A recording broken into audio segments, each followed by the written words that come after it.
7 p.m. and it's like nothing you've ever seen before. We take a different angle on the week's biggest news stories. The viewers and listeners set me some absolutely mad challenges to do. We tried to rehome a rescue dog, and yes, there's some other wacky stuff in there as well. I feel like I could take on the world. Well, that's that Friday Night Feast with me, Patrick Christie's, every Friday, 7 till 9 p.m. on GB News. Be there.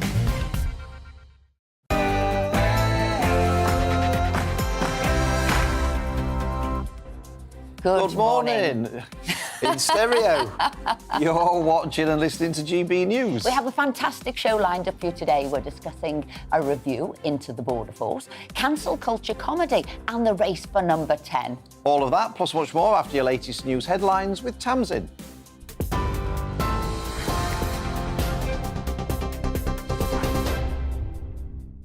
Philip, thank you. Good morning. It's 10 o'clock. Here's the latest from the GB newsroom. Drivers hoping to travel through the port of Dover are being warned to expect another day of delays after a critical incident was declared by the port yesterday. The port's chief executive is warning there could be a repeat of yesterday's 5 to 6 hour delays as they expect more travellers to pass through. The Foreign Secretary, Liz Truss, said the delays and queues were unacceptable, blaming a lack of staffing by the French at the border. The port said it had increased the number of border control booths but blamed French staffing levels. A French politician claims the delays are a result of Brexit, meaning officials have to run more checks than before. But Dover MP Natalie Elphicks says the backlog is down to the French side.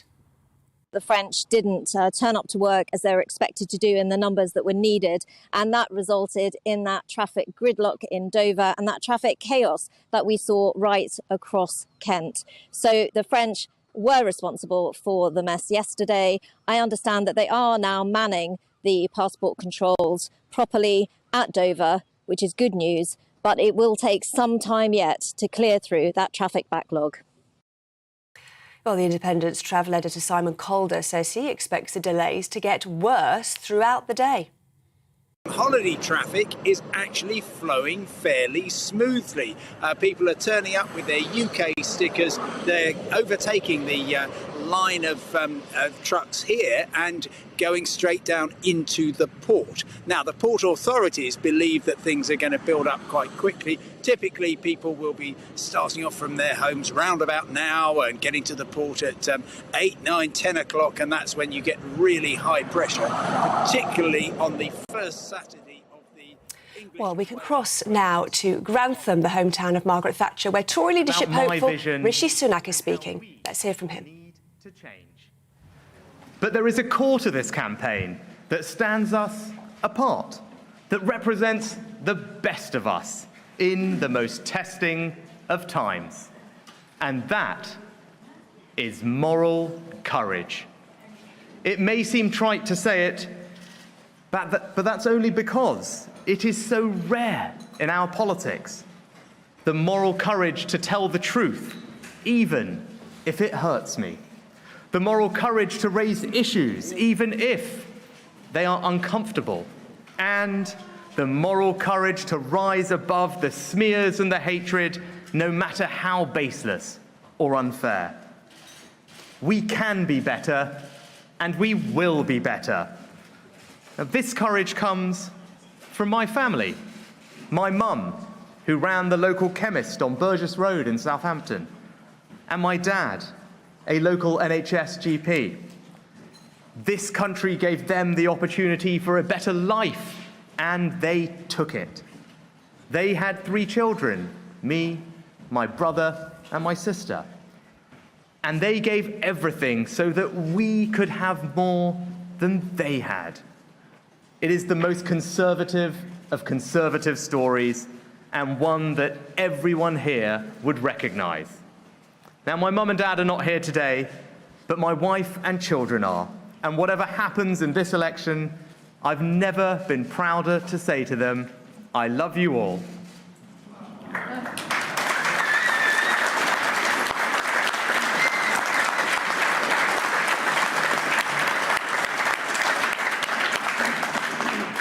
Now, I've spent a few years in Westminster now, and a couple of years at the top of government.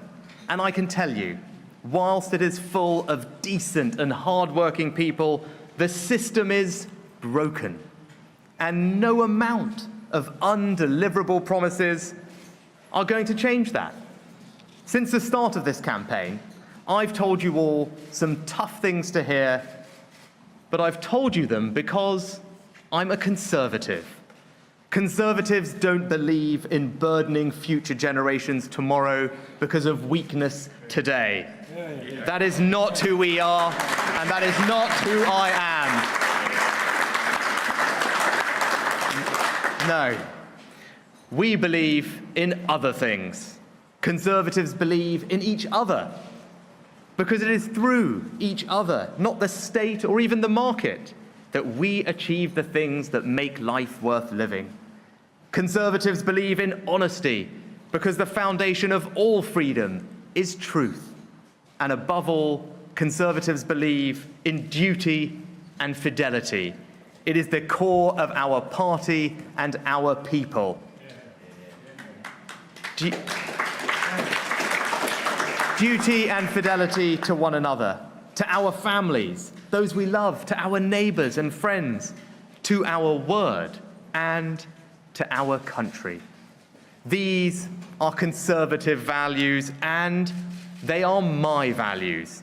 And as your Prime Minister, I will turn these values into action for you.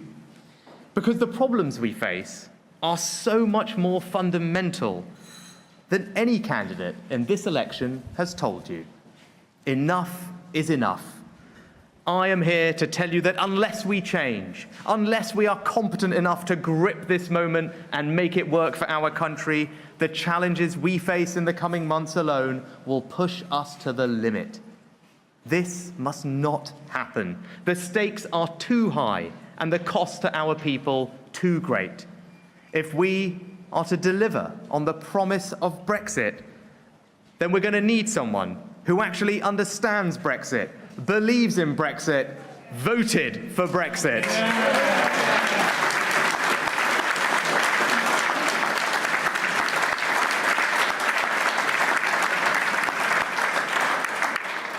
And if our challenges are great, then our answers must be too.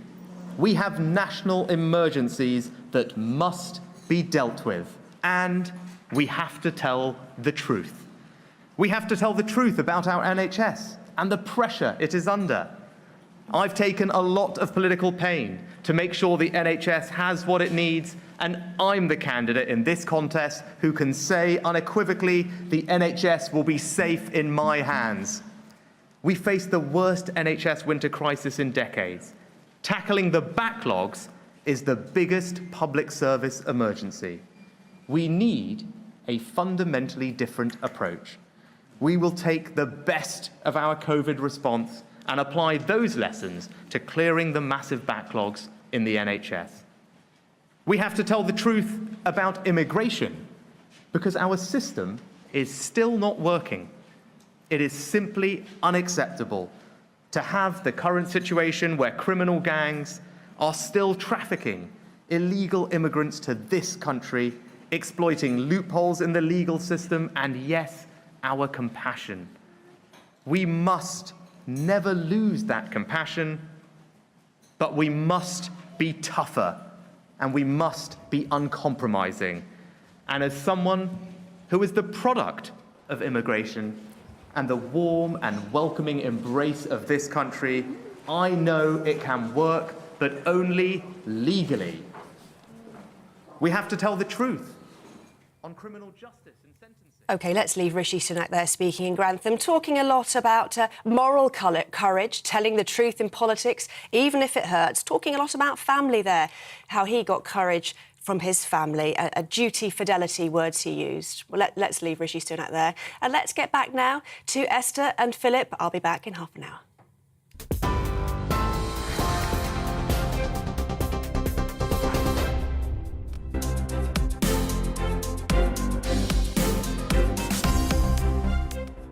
Good morning and welcome to Saturday Morning with Esther and Philip here on GB News. Coming up on the show today, We'll be joined by the author of a report commissioned by the Home Secretary which said the border force is performing at a sub-optimal level. comedy legend John Cleese has slammed so-called woke culture for having a disastrous effect on the industry. We'll be talking to a comedian about the comments and where comedy is in 2022. And we'll be joined by two MPs, one supporting Rishi Sunak and the other Liz Truss, as they battle it out for the keys to number 10. And we want to hear from you this morning. Who do you want to win the leadership race? And have you any questions for those two candidates who are backing each of those two contenders? If you want to get involved, please email us at gbnews@gbnews.uk, or you can tweet us at gbnews.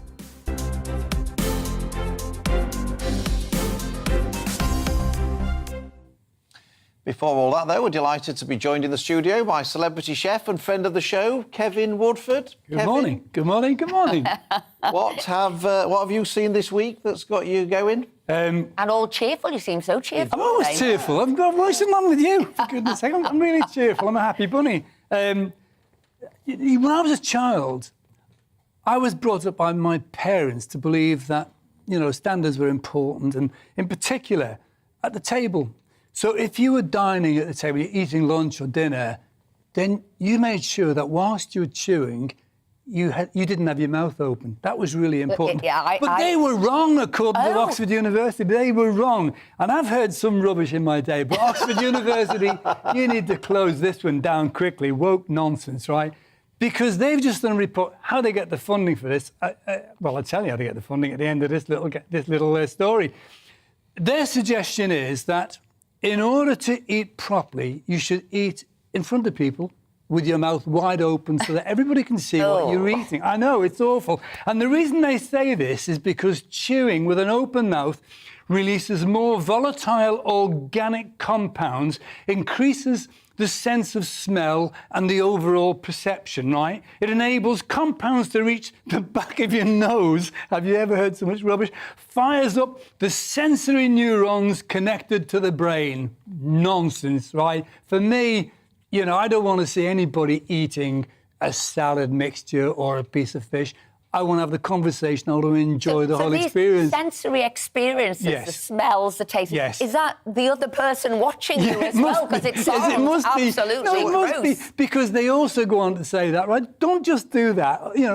Dine with your mouth wide open. Let everybody see what's going on, because all these senses are really evoked. It's really evocative. The senses are they're wakened up. But don't just do that. Don't use a knife and fork. Oh. No, you mustn't use a knife and fork. You should feel the food first of all. Use the fingers. Pop to the toilet first, wash your hands, and then use the fingers, because it's all to do with sort of these sensory things. Tricky with the soup, isn't it? It's not easy with the soup, Philip. No, it's one of those jobs, isn't it? It's all up the nose. Where did they get the money from for this? Well, I'll tell you where to get it, because one of the things that they say at the end of this little report is that the best example of this is that, if you're eating with your mouth open, and they mention that, your brain will take in all these senses, including noise. Like, for example, they say a nice apple. As you bite the nice apple and your mouth is open, well, you've got to open your mouth to eat an apple to begin with, so I don't see the logic of that academically, right? But whilst you eat the apple, the crunchiness, the crunch happens and you get it in the brain. Sponsored by Pink Lady Apple. Ah, I see. So there's the clue to that there one. You go. So I think that's nonsense. Absolute gross. That's all I can say. It is gross. The mouth closed. Enjoy your own food, not anybody else's. Yeah, put the taste in by cooking properly. This is all about how to shock people, isn't it? We're either censoring people now, closing them down, or we're shocking people. That's sort of the way forward. Well, you're going to shock us. Well, I might shock you. And also, talking about censoring people, Edinburgh Council have basically said that they're going to ban strip clubs in Edinburgh. And I'm saying no on this one. You look very disappointed when I said that. And this, because they objectify and harm women, apparently. And they've said that to the women who are complaining that they're going to lose their jobs, well, if you keep your clothes on, you can keep your jobs, which I'm not entirely sure is going to go down that well in a strip. So this is a strip club, and they keep the clothes on. They've been told to keep the clothes on and not be sexy, and if they do that, then they can keep their jobs. But I don't think anyone's probably spoken to the customers about that. But I don't really see that working. But the thing that gets me about this is really what winds me up about modern-day feminists. Yeah. Because feminists, the sort of what I would call sort of traditional feminists, used to believe that women should be free to do whatever they wanted to do. And they should be empowered to be able to believe that they can do whatever they want to do.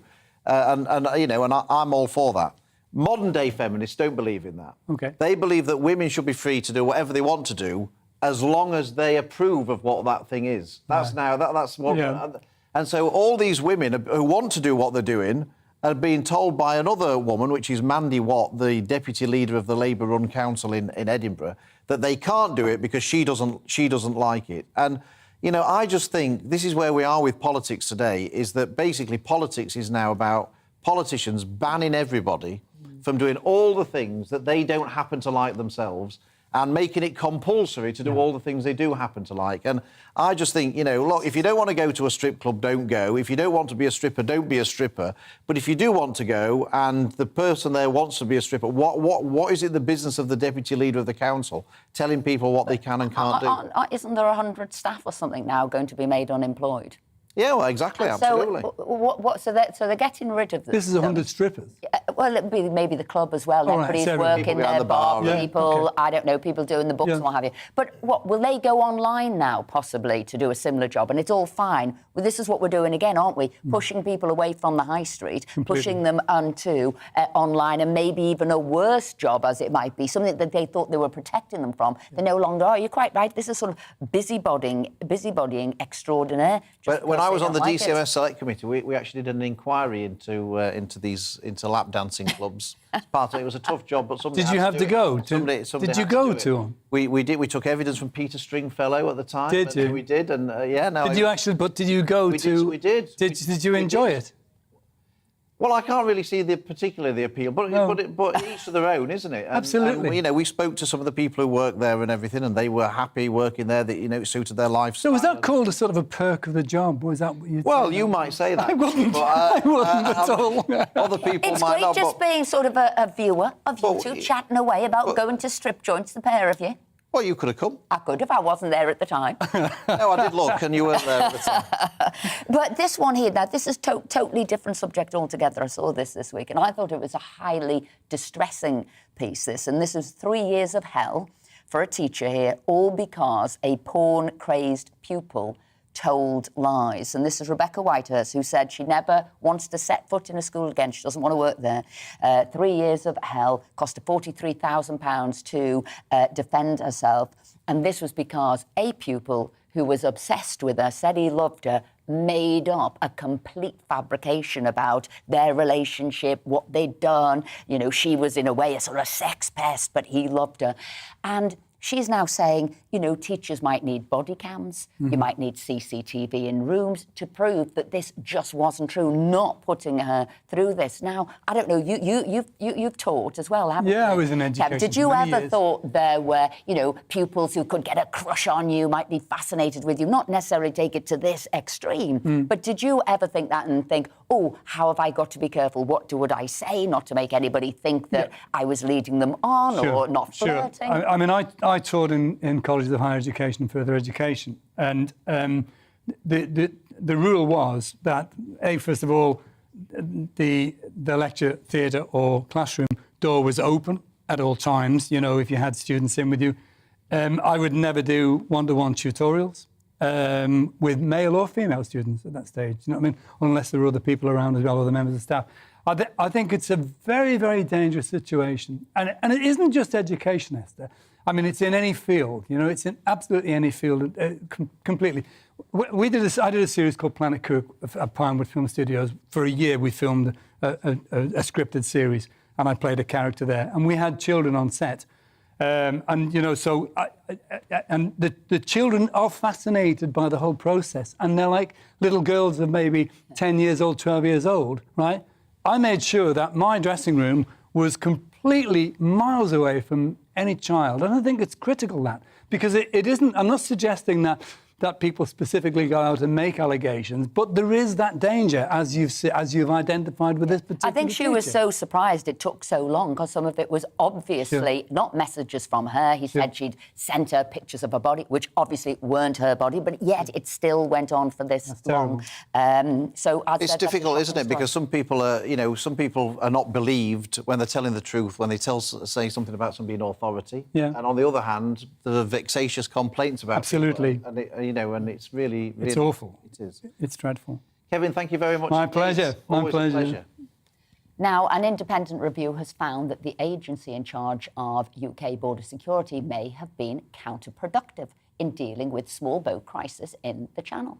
The review, which was commissioned by Home Secretary Priti Patel, found that the Border Force is performing at a suboptimal level and stretching its resources in an unsustainable and highly inefficient way. The man behind the review is the longest-serving Australian Foreign Minister and former leader of the Liberal Party, Alexander Downer, and he said that the Border Force is struggling to get out of a cycle of crisis management.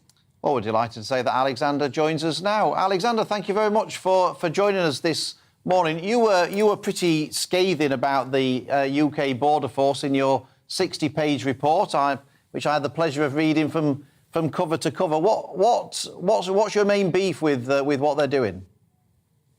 Well, look, first of all, the people who work there are very good people. It's not a criticism of the individuals involved. It's a criticism of the structure, and including the decision-making structure. So, for example, other than the Home Secretary, there's no single minister in the Home Office who is directly responsible for Border Force. So it needs to have, if you like, better command and control than it has. At Heathrow, where there have been huge problems with queues, that has partly been as a result of the whole issue of work contracts that people have there. Some from times gone by, some more modern work contracts, so there isn't an equitable sharing of the work burden at Heathrow, and this creates backlogs. And thirdly, in relation to small boats, Border Force vessels are just being used for search and rescue operations. Border Force wasn't set up as a search and rescue organisation. That is the job of the Coast Guard and, of course, the RNLI, which isn't part of the government. And so resources are being put into search and rescue in the English Channel, whereas, I mean, my argument is that sort of work could be contracted out. And Border Force vessels, which aren't designed for search and rescue, could be more usefully used to do what they're meant to do, which is stopping Class A drugs and gun running and so on coming into the UK. So, look, there are a lot of things that need to be restructured with Border Force, and I think, having said that, to go back to what I said earlier, I think there are really good people working there. It's not the quality of the people that's the problem, it's the structure of how it works. Now, the thing is, Alexander, many people will think you were absolutely the right person to ask because you were responsible when you were in Australia for the policy that sort of turned around boats and got people shipped offshore to deal with asylum seekers coming into the country, a policy that lots of people in this country admired at the time. So I think people will want to hear your view, and many of the people in this country, many of our viewers are very concerned about these dinghies coming over. I was struck by one of the parts of your report which said that the government should maintain the option of turnaround tactics when it is safe and legal to do so. And I think many people want to see the boats turned round, but we're always told that it's not legal to turn the boats round. So is it legal or is it not legal to turn these boats round? So as far as the legal questions are concerned, it would depend very much where the boat was intercepted and the circumstances in which it's being intercepted. Let me make this point. The types of vessels that Border Force have are not really equipped for turning boats around and dealing with this issue in that way. You would have to use contractors who would have different types of vessels to help with the turnaround. Secondly, it obviously is going to be easiest legally to deal with turnarounds if you can get an agreement with France. And that can't be taken off the table. There has to be every effort made, not just by the UK, by the way, but by France, to make a bilateral agreement. Now, you know, I don't get in my report to what type of an agreement it would be, but a component of it should be that these dangerous attempts to cross the channel should be stopped altogether. And of course, they'll stop overnight if it's possible to turn the boats around and send them back to France, and if with the French agreeing to that. Now, France may want some quid pro quo for that, They may want some help in other parts of France or of Europe or the Mediterranean, and the UK should be prepared to acknowledge that there needs to be a quid pro quo. But to stop the channel crossings, the easiest way to do it is to turn the boats back to France and to have France agree with that. So can that be done? Yes, of course it can be done with goodwill and good negotiations. Alexander Downer, thank you very much indeed for joining us this morning to talk about that really important report that was done. Thank you very much indeed for joining us. And the other key thing that Alexander said in the report, wasn't it? It was about, one, turning the boats back. It was, two, moving people on to a third country like Rwanda to make sure that they... those sort of transactions and the paper filling was done immediately, but offshore. And then, as you say, this deal with France. And that's what we want to know is, how do we stop those ever-increasing numbers of boats coming over, those illegal immigrants coming over? The interesting thing was, though, the Home Affairs Select Committee also did a report, which was published last week, which said the exact opposite of what Alexander Downer said. It said that they should oppose a pushback policy, and that they should be much more critical. They were much more critical of the plans to send people to Rwanda. So, goes to show that different people have different opinions. Personally, I think I'd listen to Alexander Downer on this because he was very effective in the policy he pioneered in Australia, and I think lots of people would want us to be as harsh as they were in Australia. Absolutely. Coming up after the break, we're talking about woke comedy, following comments from British comedy legend John Cleese.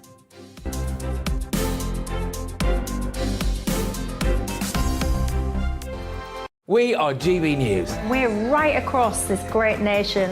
On TV, on radio, On digital, absolutely everywhere. we don't talk down to you. We embrace all voices with honest and civilised conversation. We are not part of the establishment. We're one of you. And we're only getting started. Join us on GB News, The People's Channel. Britain's news channel.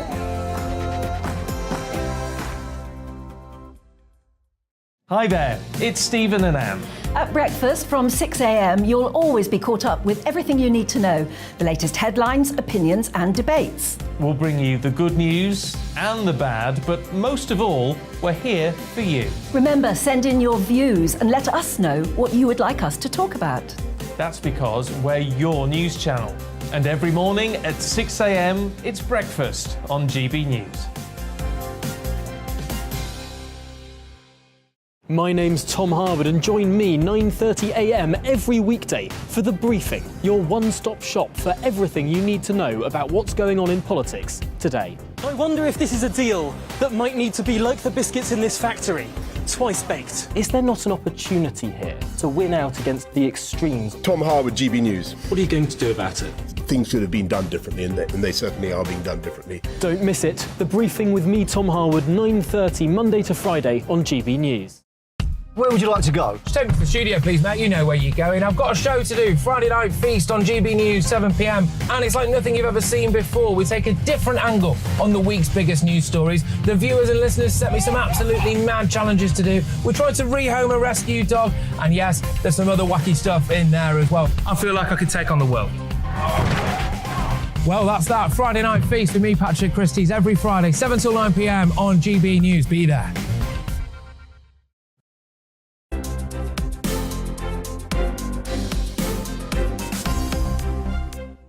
Welcome back. British comedy legend John Cleese has slammed woke culture for having a disastrous effect on comedy. Yes, the 82-year-old former member of Monty Python said the death of creativity is when comedians fear they may get into trouble by telling a joke, adding that a comedian should never be cancelled for a joke because of taboo subjects, because they're often the source of humour. Well, joining us now to discuss the comments is comedian John Martin. John, thank you for joining us. Are there any jokes that you no longer tell that you used to tell? Oh, good morning to both of you. I'm on a magnificent cruise ship here called Seaborne Quest, and tell everyone that the cruise industry is open for business for its Well, you've just done that, John. But yeah, it's not just jokes. Even hit songs. Cliff Richard at the moment, he can't sing his hit record because people saying it's about 10 Downing Street. You know the song, Carrie doesn't live here anymore. So he's not allowed to. So, I mean, it is ridiculous. John Cleese is absolutely right. He's lived his life in comedy, and it's absolutely ridiculous what's going on. You know, throughout the entertainment industry, not just comedy, but certainly comedy is really, you know, so aware now of political correctness and wokeness, and can't say this, you can't say that. I was in PC World, and you've got to be careful what you say there. It's really difficult. I mean, I wouldn't have a go at the brilliant Esther. I certainly wouldn't have a go at you, Philip. You're so good, they named a screwdriver after you, Phillips. So you've got to be so careful all the time. You know, I spent 30 years or more writing for the greatest comedian I ever saw, Ken Dodd.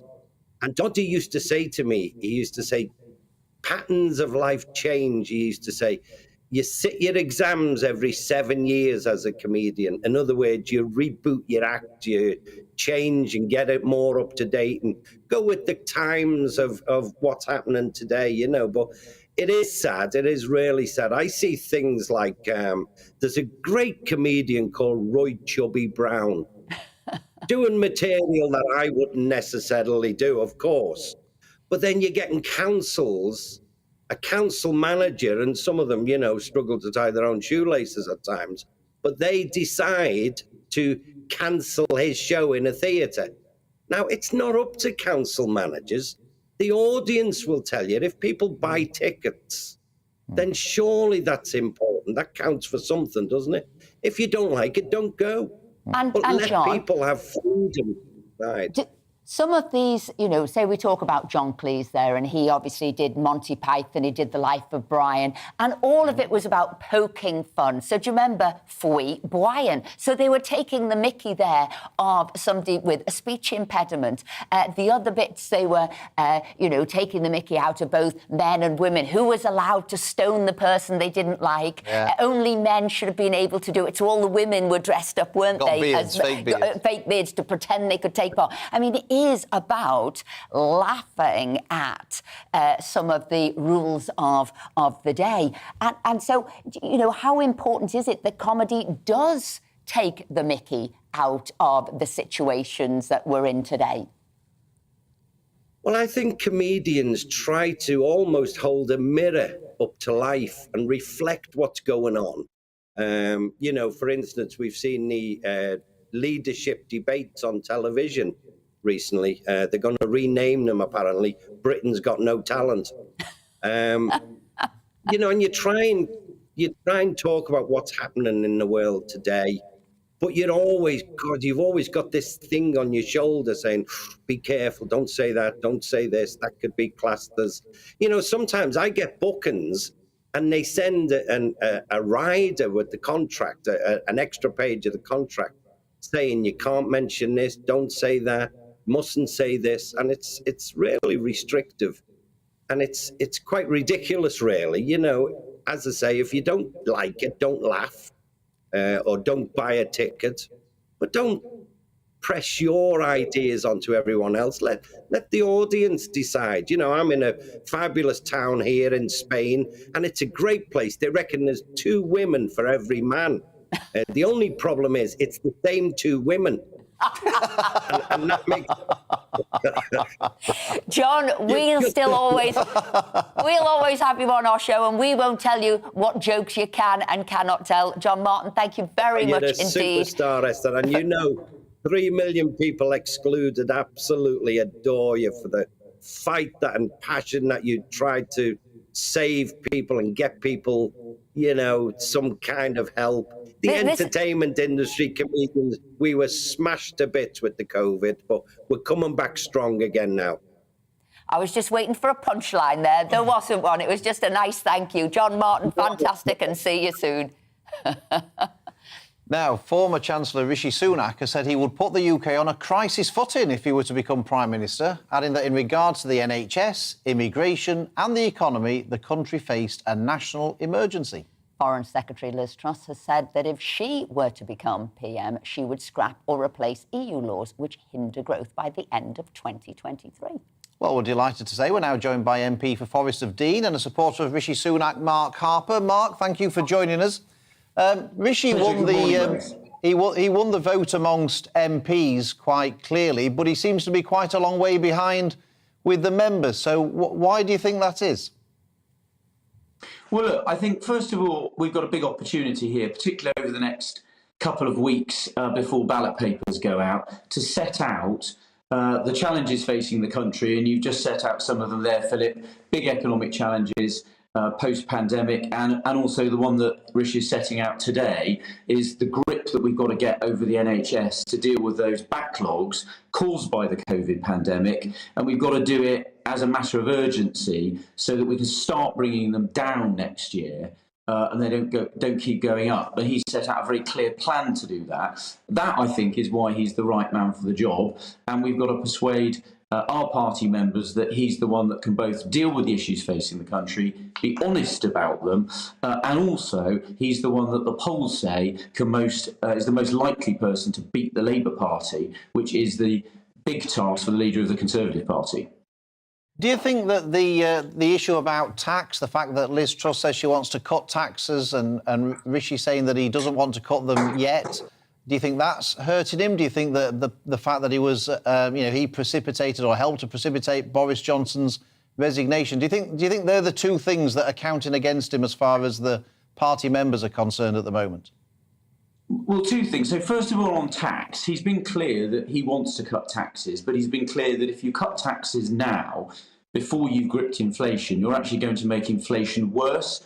And we've seen from one of Liz Truss's economic advisors that he thinks that her plan is going to drive up interest rates, that will drive up mortgage rates, that'll be a real problem for families with mortgages and also for businesses that had to borrow money during the pandemic. That will be a real hit to them. It will kill businesses and destroy jobs. So I think his plan to grip inflation first, grow the economy, then cut taxes, I think is the right way round. On the issue about the Prime Minister, look, a majority of Conservative voters and a majority of our members felt that it was necessary for the Prime Minister to go because of all the things that had happened. Rishi was very loyal to the Prime Minister for a very long period of time. And then a couple of weeks ago, he felt that the position had got to the point where he couldn't put up with it anymore, which is why he resigned from the government.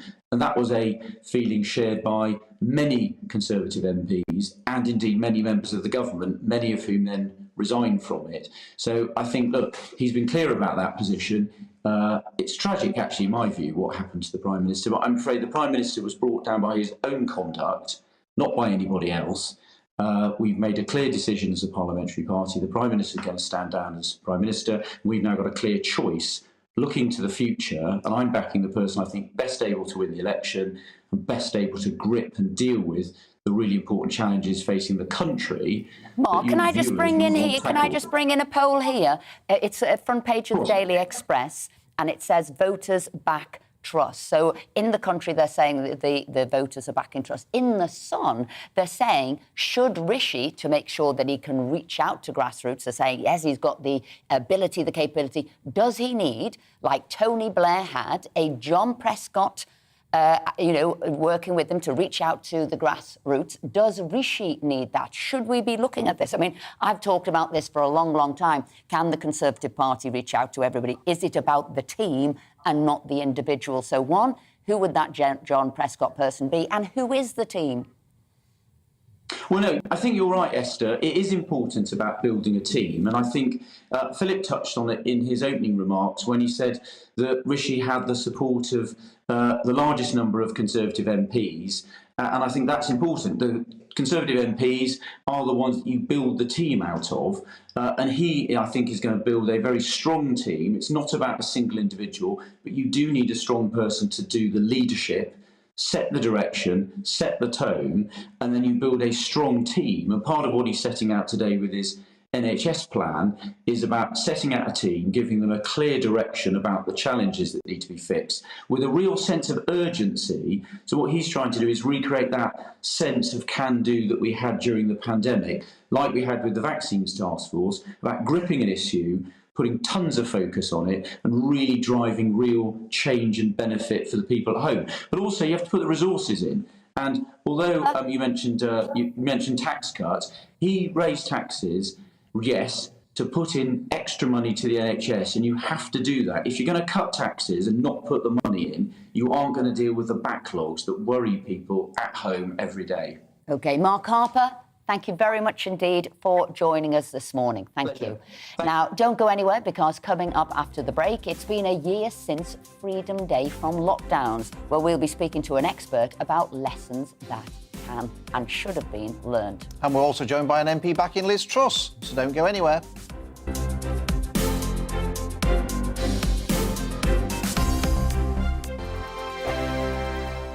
We are GB News. We're right across this great nation. On TV, on radio, On digital, absolutely everywhere. we don't talk down to you. We embrace all voices with honest and civilised conversation. We are not part of the establishment. We're one of you. And we're only getting started. Join us on GB News, The People's Channel. Britain's news channel.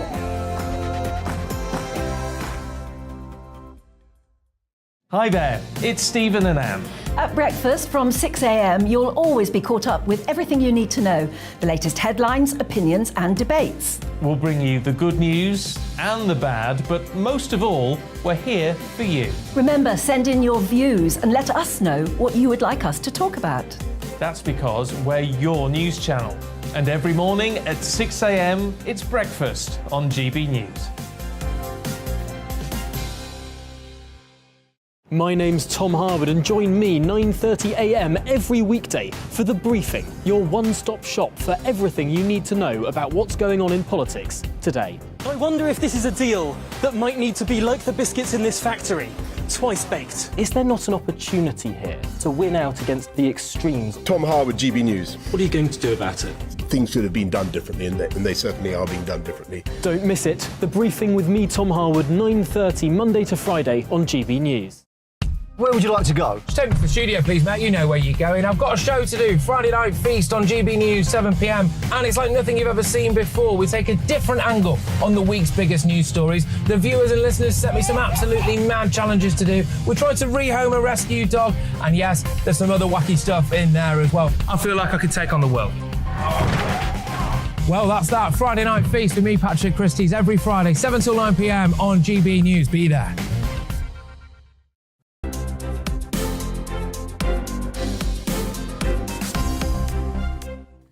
Welcome back. Thank you for your views. We'll read some of them out now. Julie says, where there's a will, there is always a way. For some reason, the government does not seem to have the will to sort out this uncontrolled migrancy problem. I don't know why. It's very odd when you could solve it just like Australia has done. They must not want to for some reason. And I've got Karen. Karen says, can I point out that political correctness has gone mad, poisoning our minds, the audience. I used to howl laughing at comedians. Now I go, ooh, if it's near the knuckle, prior to laughing out loud. The wokeness is spoiling everyone's free speech. So she's censoring herself from laughing, uncertain if she's allowed to laugh or not. Well, keep your views coming in. You know where you send them to. Philip, GB? GB Views at gbnews.uk or tweet us at GB News. Caught me off guard there, didn't you? Now, just before the break, we spoke to one of Rishi's supporters. Now we're joined by a supporter of Liz Truss, the MP for Solihull, Julian Knight. Julian, thank you very much for joining us. I guess I'm going to ask the question I asked Mark Harper in reverse. If Liz Truss is so popular and so good, why was it that she got so many fewer MPs voting for her than Rishi Sunak when, after all, it's the MPs who know these people better than anyone? Well, we all know it was split a three-way race. I mean, it was a real sort of race on between Penny Mordaunt and Liz Truss to get the final of the two. I mean, I do remember, though, during the early stages of the campaign that Team Rishi were going around the tea room saying they were expecting to get 200 plus. They didn't. They got less than half the parliamentary party. and in fact fewer votes than Boris got at the recent confidence vote. In fact, fewer votes than those who voted against Boris. But the key is that Liz attracts people from across the party, and I think the message of tax cutting and boosting economic growth in order to help public services in the long term is something which is going to really resonate well with the members and the wider public. Now, Graham Stewart, who's also, like you, supported Liz Truss, is reported yesterday to have said that Liz Truss is not the slickest. Would you agree with Graham Stewart about that? Well, I've seen Liz behind closed doors, so to speak. I was a PPS in the Treasury. I've known her for a few years. I've always found her actually to be a warm and engaging person, and perhaps sometimes in the public that has not come across to the degree to which we would like it to do so, or she would probably like it to do so. But I think that is changing. And then also, I think people want real substance. They want to see something that actually is a plan to get this country out of the torpor that we're in at the moment. And she's got a 3-point plan. You know, we're going to see energy bills fall because the green levy will be got rid of, and I think that's a fantastic thing. Personally, myself, for my constituents, corporation tax, which is higher than France. Just sort of let that settle in for a moment. I mean, that's an absolute nonsense 2 years after Brexit. And finally, making the most of Brexit. There's 2,400 EU laws which can be amended or abolished to make us more competitive. Many of them, frankly, are utter nonsense. So those are three things that she can do straight away in order to improve our competitiveness. And I think if people see that, they'll come to her banner. Julian, I've got to pick you up there on Brexit, because it does make me smile. Obviously, I was working with Jeremy, and the abuse, he was a Remainer. How could you work with somebody who'd voted Remain? So what we've got here now, and everybody seems to have forgotten this, or not, why is it then, and how do you feel that you can back somebody not only voted Remain, but absolutely went out there and fought hard for Remain and was formerly a Lib Dem? What's going on, Julian? Explain what you're doing. I mean, I think the Lib Dem line is a nonsense. We're talking about university, for crying out loud. I mean, I was a member of the Trampolining Society at university, which basically just drinking. So you could be bouncing let's around. Just forget about that from 30 years ago. OK. Now, when it comes to Brexit, I think the key is that if you are going to have Brexit, and Liz was, as you say, identified for Remain, the thing is, you've got to do it properly. What you can't do is end up in this sort of Wilson Heath pre-EU sort of economy, by which we actually end up as regulated as the EU, but with higher taxes and without public services that really we want to see. So, you know, if you are going to have Brexit, you have to do it properly, which means you have to deregulate, which means effectively you have to cut taxes, and you need to make yourself more competitive than our competitors.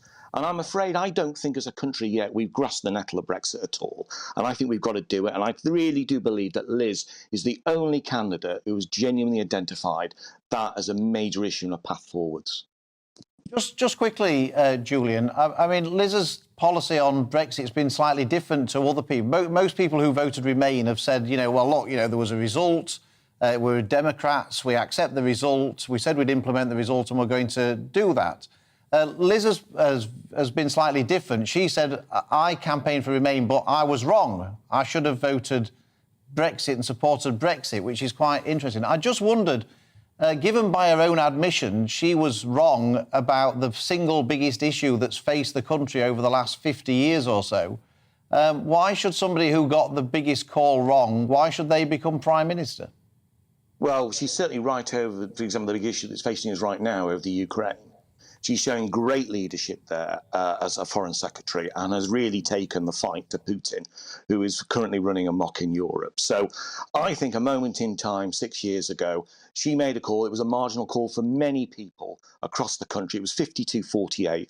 I'll be honest with you, you know, I don't think that really it helps anyone actually in the Conservative Party more widely if we forever sort of stay in those sort of traps, if you like, of being Remain or leave. The truth of the matter is about what you make of it. We're all patriots. We want to see our country progress. And at the moment, we've still got the dead hand of 2,400 EU regulations pressing down on our economy. And we've got a tax rate that's higher than France. This is not what Brexit's supposed to be. Brexit, for me, is about deregulation. It's about the idea, effectively, of being nimble on your feet and making the most of yourselves. Julian Knight, thank you very much indeed for joining us this morning. We really appreciate it. Thank you. No worries. Thank you. It's been a year since Boris Johnson announced Lockdown Freedom Day, and we want to discuss what we have learned in that intervening time. Should the world have locked down? And were the rules for pandemic planning ripped up by politicians for COVID-19? Joining us to discuss this is the Chairman of Pandemics Data and Analytics, Nick Hudson. Nick, thank you very much for joining us.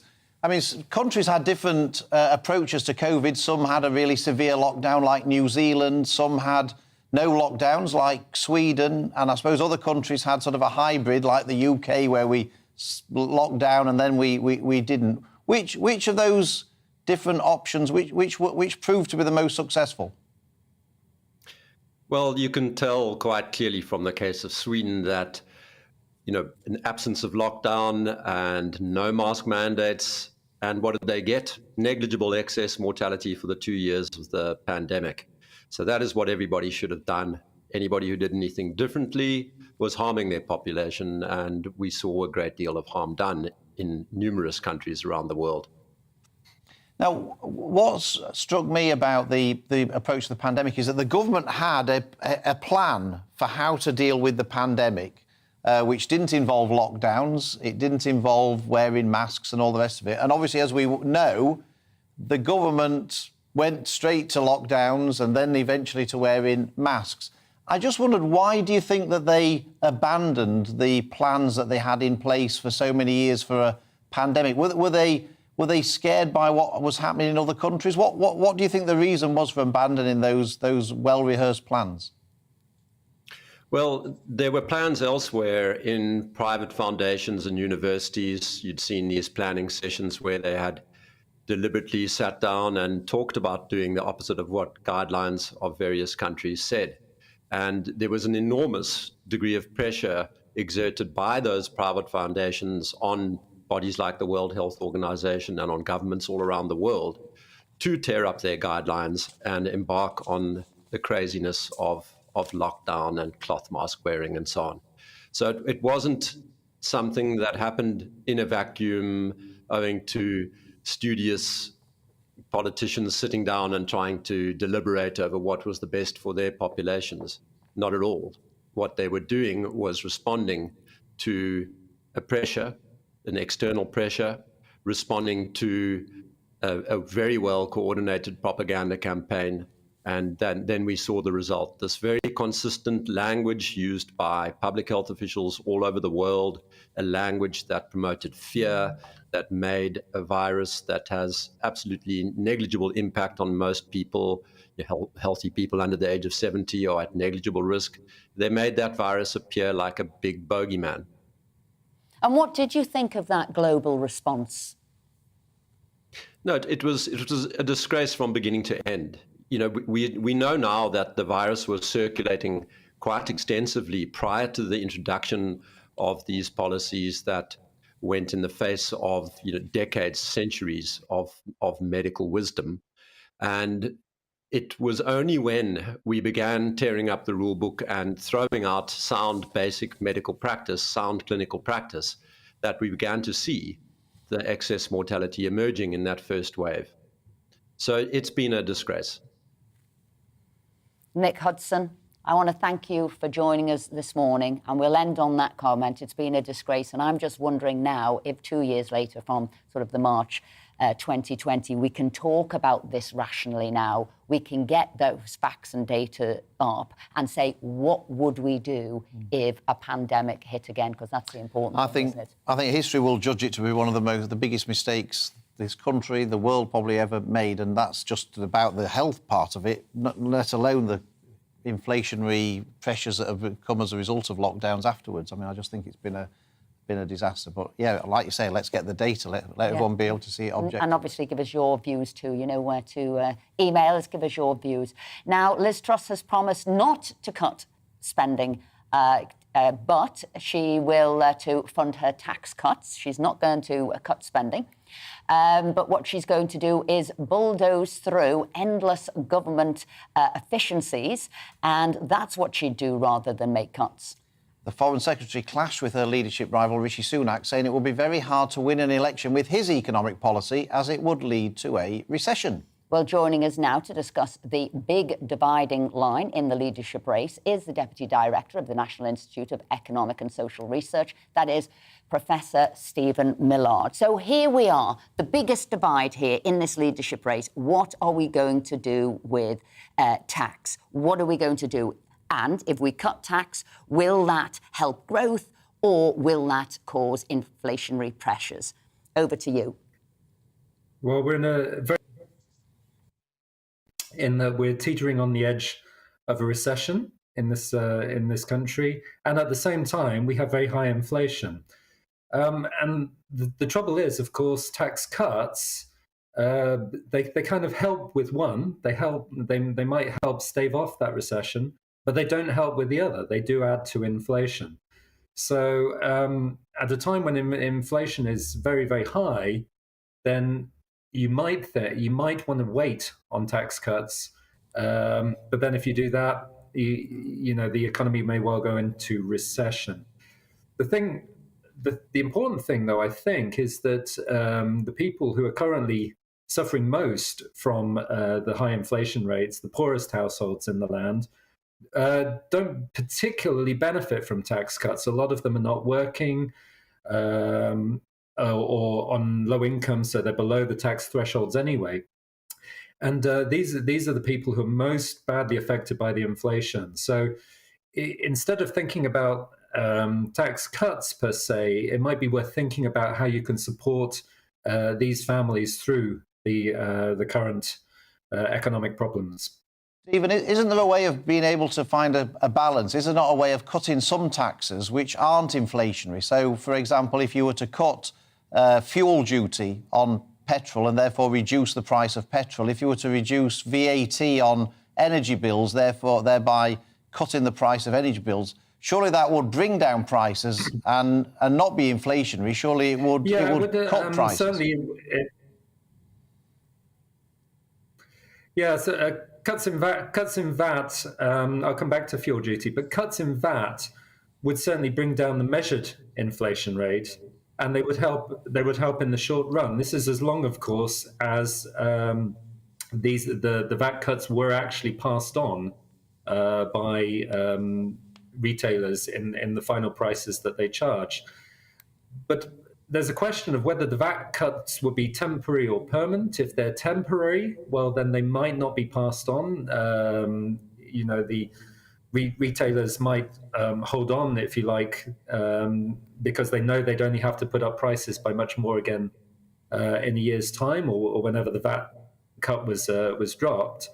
If, on the other hand, the VAT cut was permanent, well, you'd get a one-off thing on the measured inflation rate, but again, come next year, inflation would be back up, and you haven't really affected the pressure, the reasons that are causing inflation in the first place. Professor Stephen Millard, thank you very much indeed for joining us this morning. Thank you.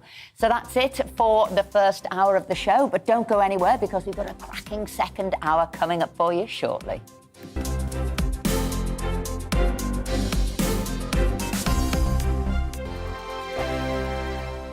We are GB News. We're right across this great nation. On TV. On radio. On digital. Absolutely everywhere. We don't talk down to you. We embrace all voices with honest and civilised conversation. We are not part of the establishment. We're one of you. And we're only getting started. Join us on GB News, the People's Channel, Britain's news channel.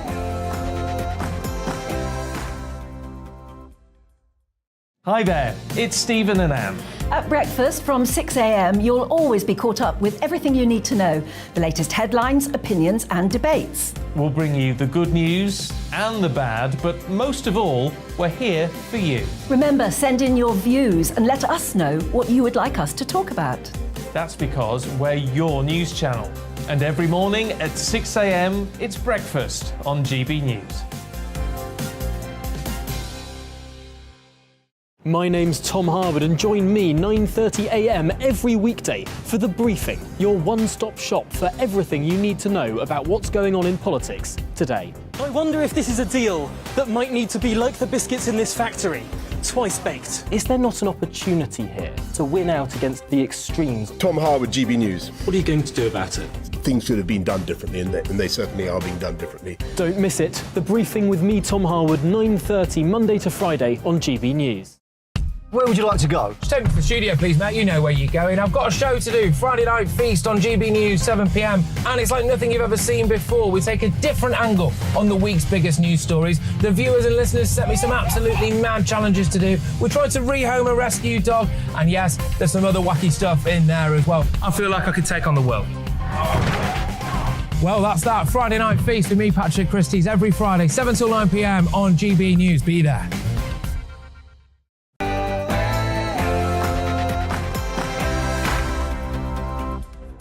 Good morning and welcome back to Saturday Morning with Esther and Philip. Coming up on this hour of the show, we'll be joined by the lead author of a review on antidepressants, which suggests they might not be treating the condition. We'll also be talking about food waste in the UK and debating whether the Lionesses are going to bring football home this summer. I promised I wouldn't do that, didn't I? All of that, plus much more after your latest headlines with Amazon.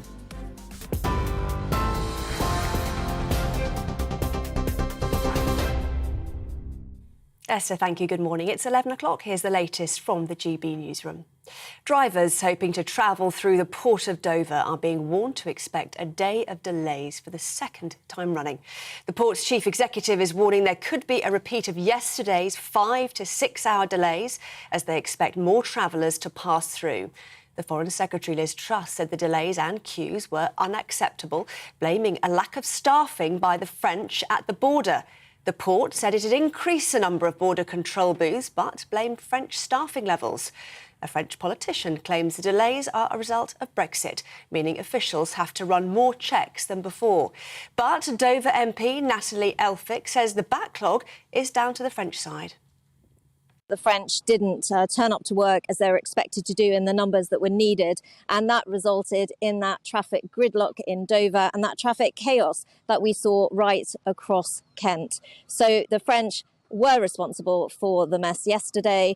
I understand that they are now manning the passport controls properly at Dover, which is good news, but it will take some time yet to clear through that traffic backlog. Well, the Independent's travel editor Simon Calder says he expects the delays to get worse throughout the day. Holiday traffic is actually flowing fairly smoothly. People are turning up with their UK stickers. They're overtaking the line of trucks here and going straight down into the port. Now, the port authorities believe that things are going to build up quite quickly. Typically, people will be starting off from their homes round about now and getting to the port at 8, 9, 10 o'clock, and that's when you get really high pressure, particularly on the first Saturday of the English and Welsh school holidays. Rishi Sunak says he would put the UK on a crisis footing to tackle issues such as inflation if he becomes Prime Minister. Speaking in Grantham, the former Chancellor hit back at tax cuts announced by his rival Liz Truss, warning they could lead to further inflation. He also promised to tackle the NHS backlog, pledging to eliminate one-year waiting times by September 2024. I'm the candidate in this contest who can say unequivocally the NHS will be safe in my hands. We face the worst NHS winter crisis in decades. Tackling the backlogs is the biggest public service emergency. Meanwhile, Liz Truss is promising to review all EU laws, calling for a red tape bonfire of all legislation retained after Brexit if she becomes Prime Minister. The Tory leadership hopeful said she would implement a review by the end of next year and scrap rules which were deemed to hinder UK growth. She argues that the measures would encourage business investment, but critics warn it could lead to a weakening of workers' rights. President Zelensky says Ukraine has around $10 billion worth of grain available to sell now that a deal has been made with Russia to unblock supplies. The agreement, brokered by the United Nations and Turkey, raises hopes that an international food crisis stemming from the Russian invasion can be stopped. Ukraine's infrastructure minister says the agreement was only possible because of Ukraine's military successes. It follows months of Russia blockading Ukraine's ports in the Black Sea, causing a global shortage. A pizza delivery driver in the United States has been praised after rescuing 5 people from a burning home. Nick Bostic was driving in Lafayette in Indiana when he saw a burning home. He managed to help 4 people leave the building before going back in to rescue a 6-year-old girl. After finding the child, the pair had to jump from a first-floor window. Incredibly, they only sustained minor injuries. The assistant fire chief said Mr. Bostoc's actions likely saved the girl's life. This is GB News. We'll bring you more news as it happens. Now it's back to Esther and Philip.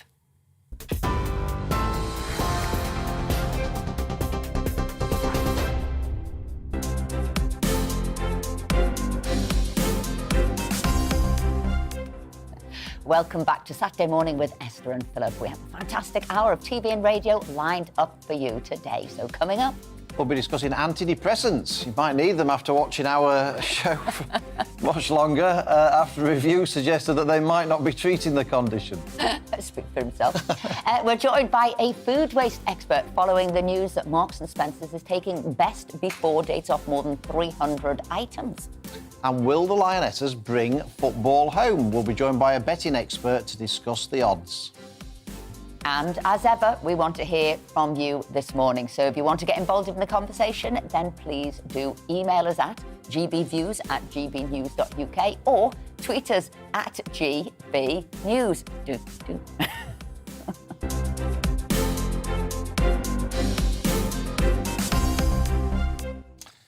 Before all of that, though, lots of you have been getting in touch already. Lee says fuel duty needs scrapping. This would help the supply chain issues and lower retail prices. VAT on fuel could remain. Cutting the VAT rather than the fuel duty will not help, as it's not enough. And Peter says if the government had been stronger, we would not have had a lockdown. They were pushed by Labour, and I'm sorry to say Boris followed their lead instead of standing up for and fast and not letting the country go into lockdown. David says we need to learn with COVID, but in other countries like Sweden, they have much stronger and more generous sick pay and support, which means people can afford to stay at home when sick. British people do not have enough sick pay.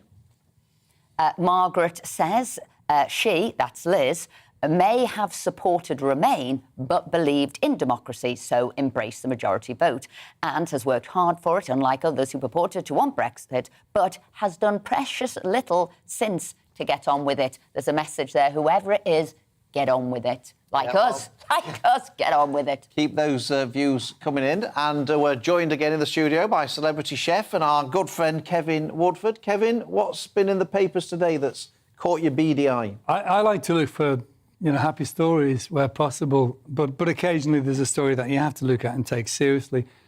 And having owned restaurants, my biggest concern was always not necessarily whether people were going to enjoy it, because I knew I had chefs that could do that. They could create good food.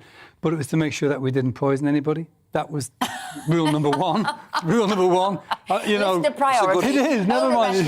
Don't poison anyone. Yeah, make a profit, but don't poison anybody is the key here. I mean, and at least they're not to know that it was you who poisoned them. Correct, I was always away from it. But I suffered from food poisoning in Tunisia, and I really struggled for 3 days with a really bad dose of food poisoning. So I'm very cautious of this stuff.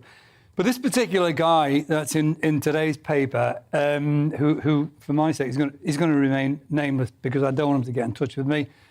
What happened was, in 2017, he was at a Christmas market in Birmingham and he bought a ham roll. And he immediately, within the hour, he started to get severe tummy pains, and he was really quite ill with it. So much so that he was bedbound for 5 weeks.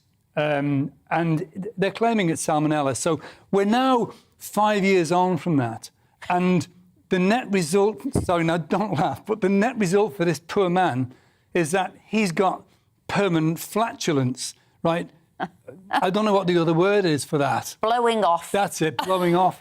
But this poor chap wherever he goes, his wind blows free, right? And it's embarrassing for the man, you can imagine, because if he was sat here today... He wouldn't be sat here today by the time... No, he would, but every other word would be, well, excuse me for that one, and again, here we go, right? Now, this is a serious situation, because this man, his tummy's constantly churning over, he can't sleep properly at night. Well, you couldn't, could you? Because if you've got that going on... Yeah, exactly. I mean, that's the worst part. We shouldn't be laughing, and if you're listening, I am sorry, and I do feel for you. Genuinely, I feel for you.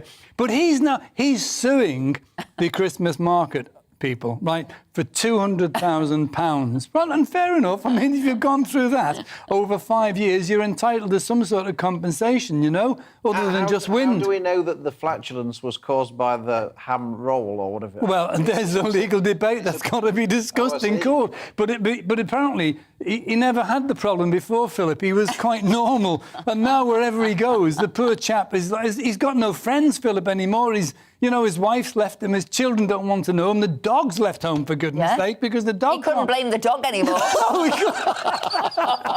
But anyway, so there's a legal case going on, right? I mean, he's claiming it's salmonella. They said there's no salmonella, but in fairness, Public Health went in, they did a deep clean, they closed the place down for a little while, but the owners are contesting this and they're saying no. They did find E. coli on a knife, but they found no salmonella. But the trouble is, E. coli and salmonella, both are bacteria that cause food poisoning. Symptoms are identical. Having said that, I had food poisoning, and I can truthfully say I don't have flatulence. Well, you'll be pleased to know. We'll tell the audience later. We're delighted to hear it now. I did. I'm not sure I do wasn't the headline on that? What's it? The Pong arm of the law. Yeah, the Pong arm. That's right. The Pong arm. I wasn't going to use that. It was in the sun. Now, in today's Mirror, page 3, there's a thing about barbecues. I wanted to get your view about this, Kevin. Right. I like barbecues. I'm a big barbecue fan. Or I should say, I thought I liked barbecues, right? Because all the stuff I liked at barbecues, probably the unhealthy stuff, isn't it? You know, sausages, burgers, all that kind of stuff. You know, in a nice bap. Lovely. Yeah. Well, apparently that's all out.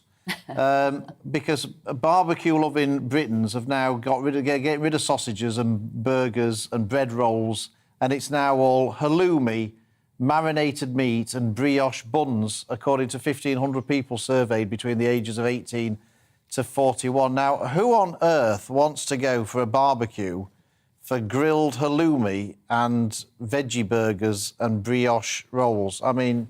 Surely that's not what a barbecue is. No, I don't, but I'm not a vegetarian. So, but I have to say, I'm with you on this. I'm very much a traditional. If it's a barbecue, I'll go along with a nice piece of fish which is wrapped up and it's marinated and it's barbecued in foil. I love all that because you get all the flavours. But I like proper sausages, proper burgers. I love brioche buns, right? I do. I adore brioche buns with a burger. Aren't they? They're gorgeous. They're really gorgeous. But as for white bread rolls, there's nothing wrong with it, Philip. There's nothing wrong with it. And to be fair, I don't mind a little bit of halloumi, just sort of let you know that. Really? Yeah. So you got to get down with the new things that are happening. With the kids. And a bit of variety. Variety is the spice of life. Have you had halloumi? Yeah. And do you not like it? Well, I mean, I can eat it, but it's, I wouldn't choose it. You wouldn't go and buy it, choose it, no. I mean, nothing changes for the better, that's my view. I agree with you. Nothing changes for the better. Absolutely. They're stuck in the mud, David. Anyway, the Mirror here, I thought this was a cracking story, the Mirror. Right is the wrong side of the bed.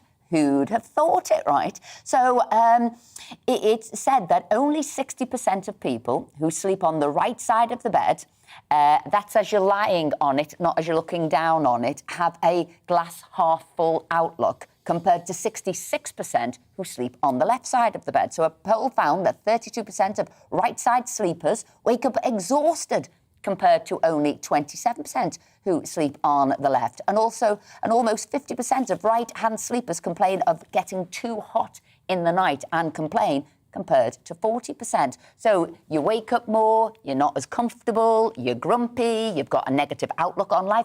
if you sleep on the right-hand side of the bed. Loaded. Philip, It's not another one from- are you a right-hand side sleeper? It's not another one from Oxford University. No, it probably is. Where did they come from? The thing is on this, you see, I can exclusively reveal that in London, Esther sleeps on the right-hand side of the bed. Okay. Right?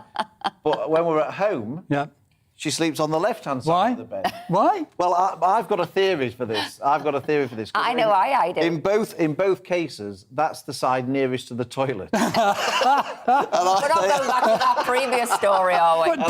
But tell me then, so left or right, but I sleep in the middle of the bed. Right, right in the middle. No, I do. And my wife, you know, she keeps pushing me, but I like to be right in the middle of the bed because that's the most comfortable, with arms stretched and legs stretched out completely. Yeah, that's boys for you. Philip sounds exactly the same. I'm not going to ask where your wife is, and that. No, best not. No, let's not go there. No. Kevin Woodford, thank you very much. My indeed, pleasure. And we'll My see pleasure. you soon. Now, new research has suggested that many antidepressants might not be treating the condition, concluding that the chemical imbalance theory of depression does not stand up to scrutiny.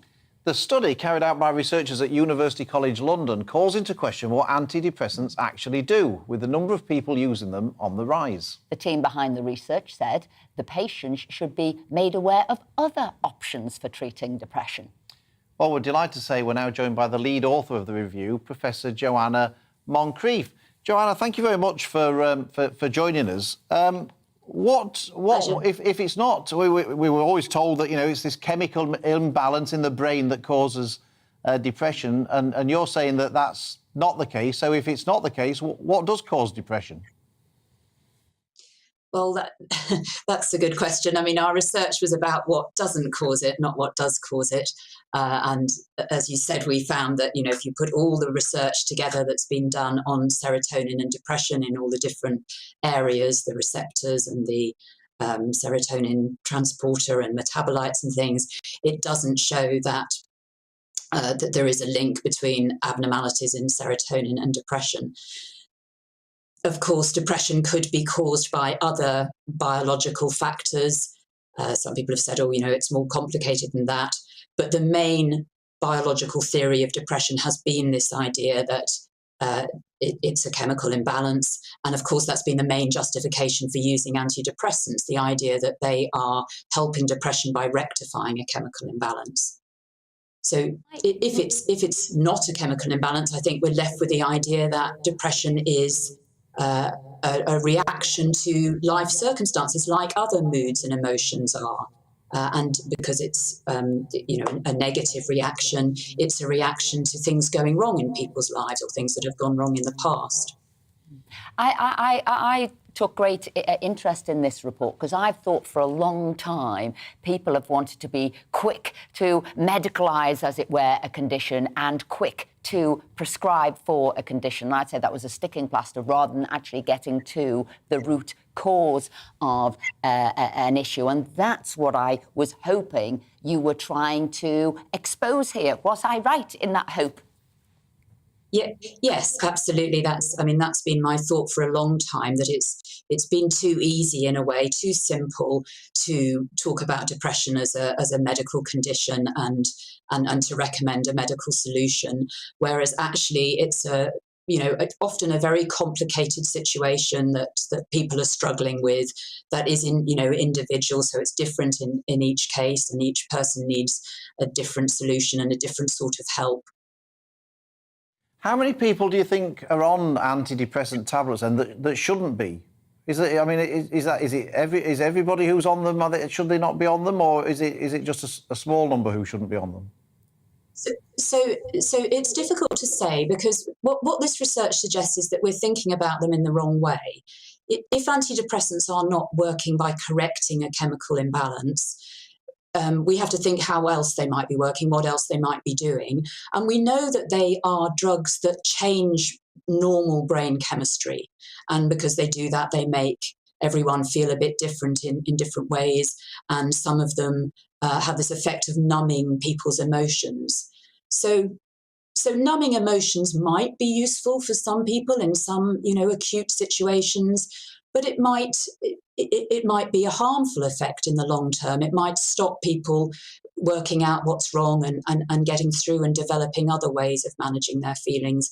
And of course, changing brain chemistry in itself also might have other harmful consequences in the long term. That might be why so many people, undoubtedly is why, so many people have difficulty coming off these drugs, have real trouble withdrawing from them, which has become more and more apparent over recent years. I thought that, is this a way to just bypass natural human pain? So if somebody dies, if a relationship ends, if things go wrong, you are going to feel depressed in one way or another. So I'm wondering, we all want quick fixes, but will that have long-term problems that you'll be unable to cope with things that go wrong in your life long-term? I mean, that wasn't what we were looking at in the research, and I can't say give you a certain answer to that. But I think that's possible, and I think this mass use of antidepressants that we've got at the moment for situations where people are struggling with life difficulties might indeed stop people developing better ways of coping with negative emotions and anxiety, depression and difficulties, and developing the confidence that they have the ability to do that. Joanna Moncrief, thank you very much indeed for joining us this morning. Do you know what I was thinking there? When we're talking about the impact of COVID and lockdown and the rise in mental health issues and the rise in depression, particularly for children, and I believe the drug it takes on antidepressant is 1 in 6 adults. That's a lot of people who now could be on these. So it's good to hear that it doesn't matter your serotonin imbalance. That isn't helping you. So I thought this was a really important report to start discussing and tell people about. Well, I thought it was quite positive because if you tell people that you're depressed, your depression is caused by a chemical imbalance in the brain, you sort of feel, well, there's nothing I can do about that because it's a medical thing. Whereas actually, if it's something that you can sort of shake off or whatever, then that's do other things and overcome it. That's a positive, isn't it? But it does make you wonder how many people are on medication that they maybe shouldn't be, not just on this, but on. Well, if it's on all 1 in sorts of 6 adults, that's a lot. Absolutely. And so yeah, well. Philip? Yeah. What should I? Why are you saying I'm on things that I shouldn't be on? Is that what you're trying to? No. I just thought it was a really important subject to discuss because of this over-medicalisation, because of the pharmaceutical industry and, people taking drugs that they maybe shouldn't do. But look, that's our views. What's yours? Coming up next, we'll be discussing statistics claiming that 4.5 million tonnes of edible food is binned in the UK homes every year, and the steps that Marks & Spencer's are now taking to tackle food waste. So don't go anywhere. Hello, good morning. I'm Aidan McGivern from the Met Office. Mixed fortunes across the UK this weekend. Fine in the south and east, where it will be increasingly humid and hot in places. Cloudier and cooler elsewhere with a keen breeze and outbreaks of rain or showers. Weather fronts are moving in from the west as we start the weekend. It's a fine start for many ahead of those weather fronts, but through the day the isobars will tighten, the breeze will pick up and those spells of rain will reach many areas, but not the southeast where it's a sunny start in places, and the far northeast of Scotland starting off fine. Mostly it stays bright here, but I think for western and central Scotland, Northern Ireland, parts of northwest England and Wales, the cloud thickens and we'll see outbreaks of rain push in. Heaviest towards the northwest, and it'll be breezy in the north as well. So that'll make it feel cool, but still the potential towards the southeast where we'll keep the sunny skies for 28 Celsius. Turning increasingly wet once again for much of western England, Scotland, Wales and Northern Ireland overnight. The heaviest of the rain will affect Scotland and Northern Ireland, the far north of England, but there are only a few showers reaching the parts of southeast and East Anglia, I think. Nevertheless, with the breeze from the southwest and a lot of cloud, temperatures in most places will stay up in the mid to high teens. A cloudy and breezy and relatively mild start to Sunday then.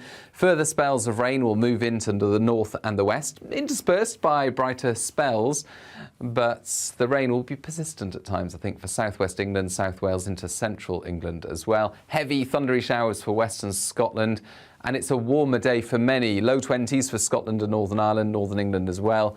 29 or 30 Celsius towards the southeast, where with a bit of sunshine it will feel very warm, if not hot.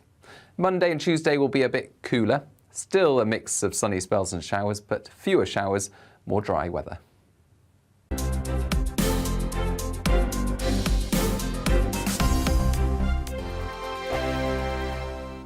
We are GB News. We're right across this great nation. On TV. On radio. On digital. Absolutely everywhere. We don't talk down to you. We embrace all voices with honest and civilised conversation. We are not part of the establishment. We're one of you.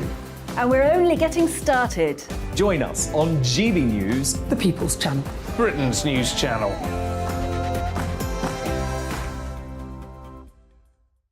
Hi there, it's Stephen and Anne. At breakfast from 6 a.m, you'll always be caught up with everything you need to know, the latest headlines, opinions and debates. We'll bring you the good news and the bad, but most of all, we're here for you. Remember, send in your views and let us know what you would like us to talk about. That's because we're your news channel. And every morning at 6 a.m, it's breakfast on GB News. My name's Tom Harwood and join me 9:30 a.m. every weekday for The Briefing, your one-stop shop for everything you need to know about what's going on in politics today. I wonder if this is a deal that might need to be like the biscuits in this factory, twice baked. Is there not an opportunity here to win out against the extremes? Tom Harwood, GB News. What are you going to do about it? Things should have been done differently, and they certainly are being done differently. Don't miss it. The Briefing with me, Tom Harwood, 9:30 Monday to Friday on GB News. Where would you like to go? Just take me to the studio, please, mate. You know where you're going. I've got a show to do. Friday Night Feast on GB News, 7 p.m. And it's like nothing you've ever seen before. We take a different angle on the week's biggest news stories. The viewers and listeners set me some absolutely mad challenges to do. We tried to rehome a rescue dog. And yes, there's some other wacky stuff in there as well. I feel like I could take on the world. Well, that's that. Friday Night Feast with me, Patrick Christie's, every Friday, 7 till 9 p.m. on GB News. Be there. Join me, Darren Grimes, for Real Britain every Saturday and Sunday from 2 p.m. A news hour that comes with a trigger warning. Scorching hot opinion with prominent guests saying the unsayable and a little bit of weekend fun thrown in. Unlike other broadcasters, I won't be forgetting what the B in our name stands for. So howie in for Real Britain Saturday and Sunday from 2 p.m.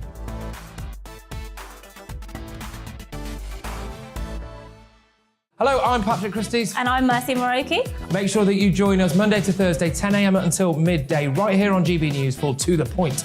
We're not afraid to talk about the topics that matter to you or the big topics that always matter. We cover absolutely everything, from the breaking political stories of the day to law and order, what's going on in the channel. We're not afraid to hold people to account. We always make sure we include your views on our show. Indeed, if you're thinking it, you can guarantee that we're saying it. So make sure you join the conversation with us, 10 a.m. until midday, Monday to Thursday, for To The Point on GB News.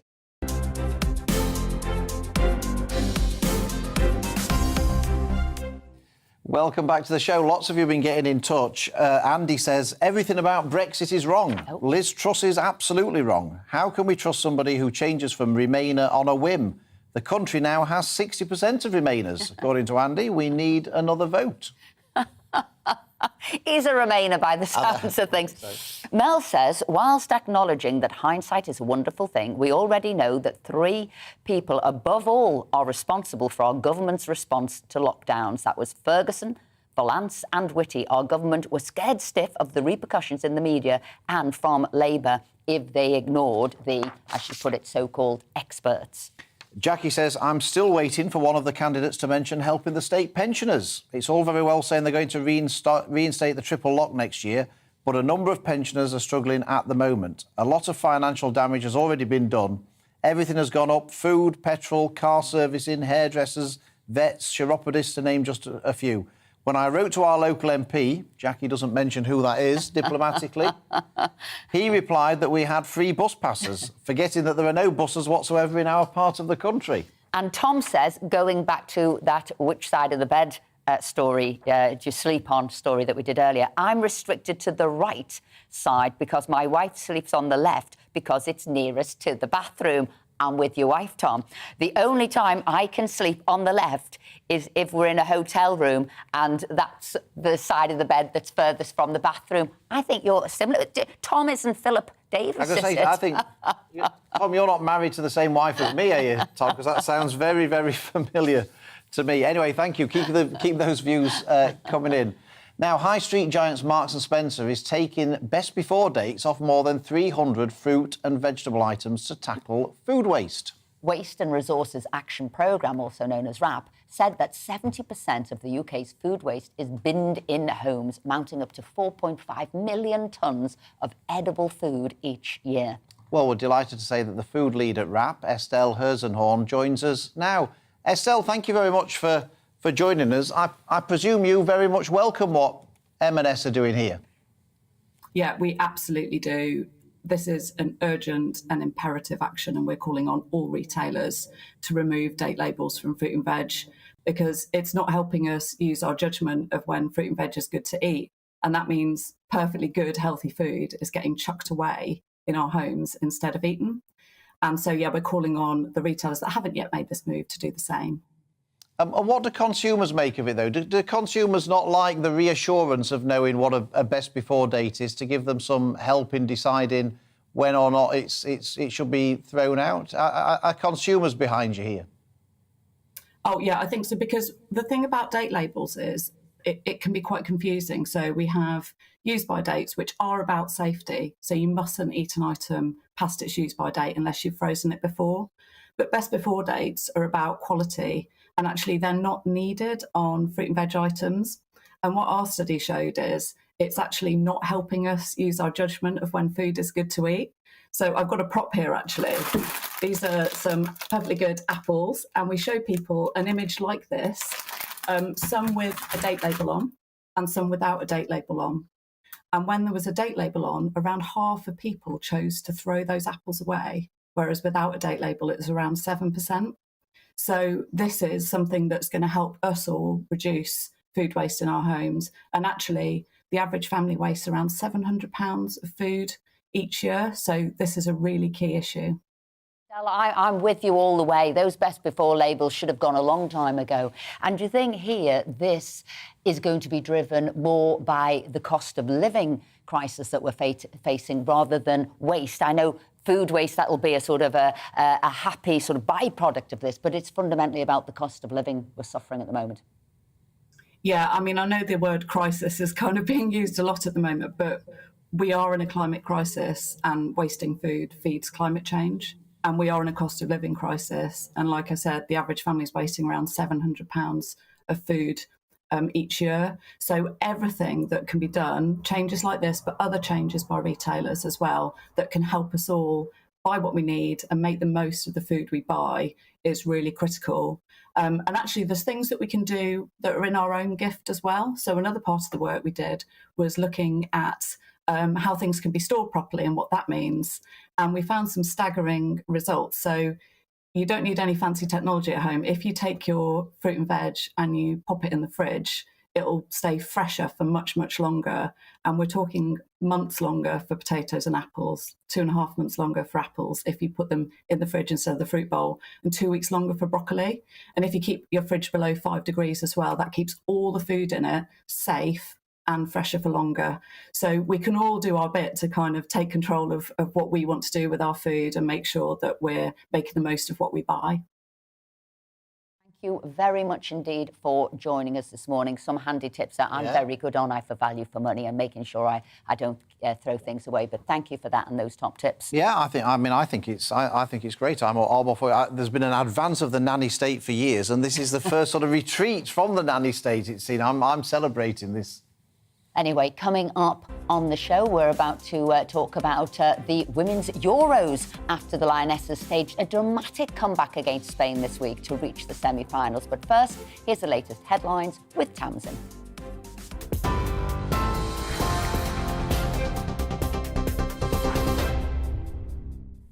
Esther, thank you. It's 11:32. Here's the latest from the GB newsroom.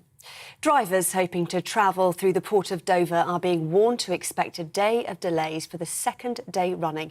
The port's chief executive is warning there could be a repeat of yesterday's 5 to 6 hour delays as they expect more travellers to pass through.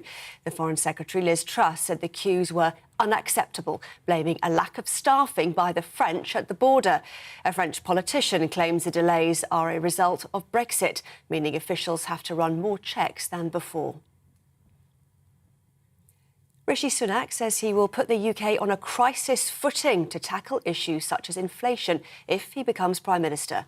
Speaking in Grantham, the former Chancellor hit back at tax cuts announced by his rival, Liz Truss, warning they could lead to further inflation. He also promised to tackle the NHS backlog, pledging to eliminate one-year waiting times by September 2024.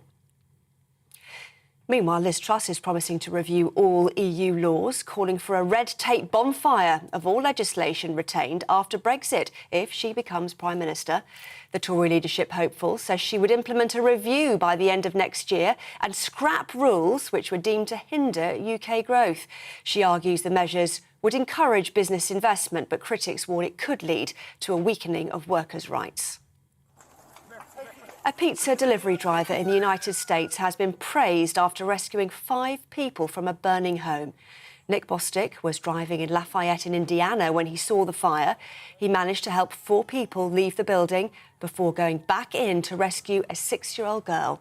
After finding the child, the pair had to jump from a first-floor window. Incredibly, they only sustained minor injuries.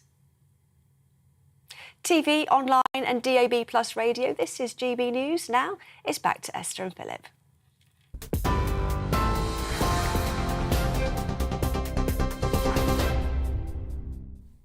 Thank you, Tamsin. Now, earlier this month, the world's richest man, Elon Musk, said he was pulling out of a deal to buy Twitter for £36 billion, prompting the company to take him to court. A judge in Delaware has set the trial for this October, despite attempts from Musk to delay it until next year. Well, joining us now to discuss the story and Twitter as a whole is the CEO and founder of Consult My App, Mike Rhodes. Mike, thank you very much for joining us. One thing that's always puzzled me, does Twitter actually make a profit? Yes, it does make money, strangely enough, but not like every single one of those magic unicorns these days. But Twitter is unusual in that it actually does make some cash, yes. How do you put a value on a company like Twitter? Because I'm sure that the profits it makes don't really justify the valuation that either the company or other people put on it. So how do you go about valuing a company like Twitter, or, for example, any of these sort of internet companies where the profits don't really match the valuations? Yeah, sure. There's 2 worlds. There's like the real world that we live in, and then there's Silicon Valley and the sort of world of make-believe. In the real world, obviously, companies are generally valued on EBITDA, and that makes sense because companies must make money, and that's the way in which they're valued. In the magical unicorn world of Silicon Valley, companies are generally valued on 2 things. One is either the prospect of growth, and that's how Uber has been valued and made loss after loss every year, but somehow is still incredibly valuable. And that was the potential for growth. And the second metric they look at, and probably more reasonable metric, is the audience, the monthly active users and the daily active users. And for companies like Twitter, where most of their revenue is really driven from advertising, that is a core metric. So that is the sort of fundamental piece to how I would value Twitter right now, would be what my audience reach is. If I'm an advertiser, how many people can I go and advertise my brand to? So let's get back to this Elon Musk story. So he decided he was going to buy the company, £36 billion. I always thought he never was. I always thought this really was about a destabilisation of the company in one way or another, or at least trying to understand it. Philip and I were arguing about this last night. I know the man owns 10% of Twitter as well. So what was it all about? So did he go in, investigating it, doing the due diligence on it, and thought, actually, it's not worth £36 billion, very much what Philip was touching upon there. How do you value it? So is that why he's pulled out? And is that why now they're going to sue him for messing them about, the Twitter sort of company, and suing him for £1 billion? Yes, Esther, I think you might be right. I really don't think there was ever a true intention for Elon to actually acquire Twitter. If you look at, he's got the boring company, SpaceX, Tesla. He's got enough stuff to sort of keep himself busy. I don't know that they're boring. No, the boring company. That's what it's called. It's to do with drilling. They drill. Anyway, but it's one of his businesses is called the boring company. But he's got enough stuff. Yeah, he's got enough stuff on his plate that will, keep him busy for forevermore. So I don't think really there was a genuine intention to acquire the business. I think it was a lot of sort of saber rattling and sort of just trying to poke the Silicon Valley elite, because obviously it's no secret that he has had a number of run-ins with Twitter in the past, and I don't think he is particularly falling in love with their management team. This offer, I really don't believe was a genuine offer. I think, unfortunately, now it's sort of backfired. It's like a sort of soap opera. Like, you look at what's happened. Like, Elon came along and said, "Oh, I might buy you for this much," and then Twitter went, "Well, you're not serious." Then he went, "Oh, I am. I'm going to find the capital," and then he raised the capital, and then he went, "All right, then go and buy us." And suddenly he was like, "Oh, actually, no, I want to get out." So he found this excuse that was to do with fake accounts and sort of bots and things like that, and said, "Actually, I don't think," back to the point of valuation, this is to do with the active users. I don't think your active users, your monthly active or your daily active users, is as high as what you're telling me, because I think a large proportion of that is due to fake accounts or bots or spam accounts. And Twitter said, no, we've got these numbers here that show it's about 5%. The reality is, in the industry, we know it's about 25%, but hey, I guess no investors managed to get into the boardroom to ask the question and sort of push them on it. And Elon went, "No, I don't accept that. I don't think that's right. I want to see the calculations." And they went, "Well, we don't want to show you the calculations." And they said, well, I don't accept that. And then they went, "Well, here's all the data." And then he just gave him all the raw data, the fire hose of data from Twitter, which is a ridiculous amount of data. Unless you understand the company and know that data inside out, and you've got a team of 100 data scientists, you'll never be able to make sense of it. And he went, "That's unacceptable." And they went, "No, it isn't. It's acceptable." And then they tried to force his hand to buy it at the price that he offered. And ultimately, we've now got into this sort of legal position. But it's an absolute farce. The whole thing is like you couldn't really write. I'm glad you clarified that for me, Mike, because that's exactly what I thought too. But what we're going to do is have you back in October when that court case comes along, because really, for what could have been a bit of a joke, £1 billion is a lot of money to pay. So, Mike Rhodes... That means legal fees. That is, yeah. So, Mike Rhodes, thank you very much. See you in October. His pocket change to him, billion, doesn't matter. Not that much money. It's not pocket change to anybody. But, Mike, see you in October with the court case. See how it rumbles on then. So the Lionesses are through to the semi-finals of the Women's Euros after a dramatic comeback against Spain. It will be the fourth semi-final at a major tournament in a row that England's women have reached. So does this mean that football is finally coming home? Joining us to discuss this and the odds is Ladbrokes PR manager Alex Aparti. Alex, thank you very much for joining us. Is this? Do you think that football's coming home? Do Ladbrokes have England as the favourites now to win this tournament? First of all, thanks for having us, guys, and I'm so glad that we're here to talk about Women's Euro 2022 rather than maybe the odds on Elon Musk and Twitter and that whole battle. But no, as for England at the moment, yeah, we're 6-4 favourites. So I think football's coming home, and the odds certainly suggest that's the case as well. Punters are back in England in their flurries. I think Germany are second favourites in the betting at 9-4, but yeah, 6-4 for England now. We were 4-1 pre-tournament, and I guess you could say, in theory, on paper, our hardest challenge has already been and gone. Spain were pre-tournament favourites. They were 3-1 to win the whole thing, and obviously we turned it around. And I guess you just hope that we've not played our final already. If you know what I mean, it's quite often you'll see a team maybe turn things around the way that England did the other night, and you still forget, hang on, we've still got 2 games to go. So it is very much in England's hands at the moment. We've been gifted quite a generous side of the draw. We've got Sweden next, although our record isn't especially great against Sweden. We've lost our last two games against them. We are odds on at 8-11 to beat those, but I mean, I would rather face Sweden in a semi-final than Germany or France. I don't know about you guys. Now, what people want to know is you sort of bookmakers, everyone likes people to get one over the bookmakers. Is this going to cost you a pretty penny if England do win this tournament? Has everybody been backing England to win the tournament? I mean, put it this way: as far as we're concerned, as far as we're aware, this is by far and away the most popular, in terms of bets placed, women's football tournament that we've ever seen. Now, you could probably put that down to a couple of things. One being that, quite frankly, there's not really a lot else going on at the moment, is there? There's no other international football tournament. It's a pretty quiet time of the year on the sporting front, and also we've obviously.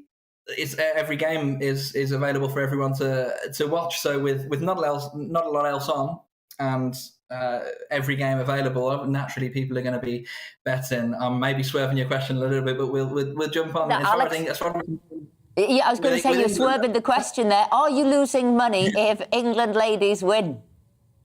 Yeah, I can tell you. I mean, look, in terms of it's the most popular women's football event that we've seen, and so far, as far as the outright bets are concerned, we've just over 55% of all outright bets are on England. So it will be costly. It won't be mega. Obviously, let's not get too carried away, and it will be costly for bookies, not just us across the country. But it's a price we're happy to pay if it means football are coming home. How about that?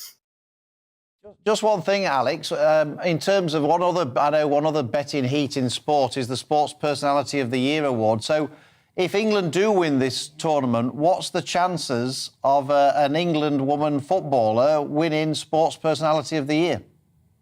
So this is where I would be putting my money at the moment. Forget England being odds on to beat Sweden, or England being 6-4 to beat to win the whole thing. I think the value has been and gone. Obviously, we were 4-1 at one point. I'm looking at Sports Personality of the Year, and in particular Beth Mead at the moment. She's got 5 goals, 3 assists, obviously 2 games still to play. She's 8-1 as things stand to win BBC Sports Personality of the Year. Ronnie O'Sullivan heads that betting at the moment. I think he's something as a false favourite as he often is in this market. I guess the only real threat would be if England in Qatar go on and do anything spectacular, but history suggests that's not going to happen. So put it this way, if England do go all the way and Beth Mead continues to top those scoring charts, I would very much take on that 8-1. I'll be sticking a tenner on that myself as soon as I get off this call. Alex Apati, thank you very much indeed for joining us, and we hope obviously that England win and it costs Ladbrokes a princely sum of money. But thank you for joining us this morning. Now, coming up after the break, we're joined in the studio by Hayley Palmer and Aidan McGee to talk about the biggest stories from the world of entertainment and sport as usual. So don't go anywhere.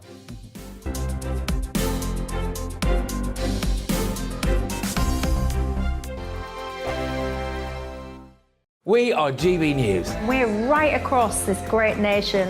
On TV. On radio. On digital. Absolutely everywhere. We don't talk down to you. We embrace all voices with honest and civilised conversation. We are not part of the establishment. We're one of you. And we're only getting started. Join us on GB News, the People's Channel. Britain's news channel.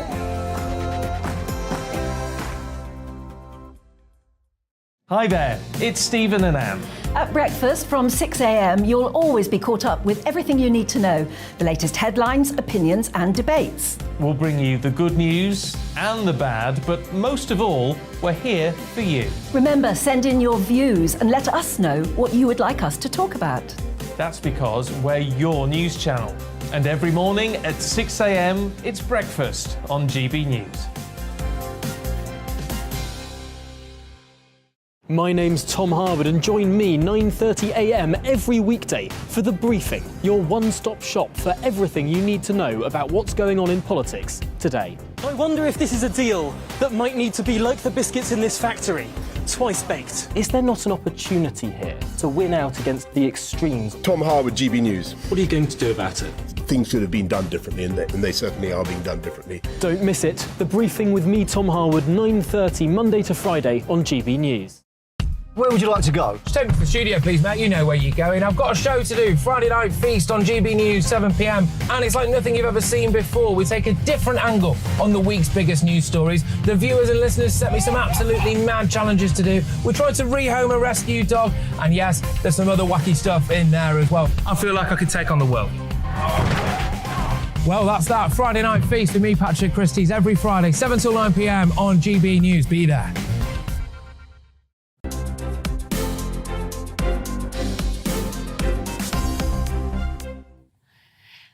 All right, lots of you have been getting in touch. We've got lots of your emails here, Phil. Daz says, great show. Didn't realise you two were a couple until just now. Lucky Philip. I think that must be a spelling mistake. I should have said Esther, but he's put Lucky Philip.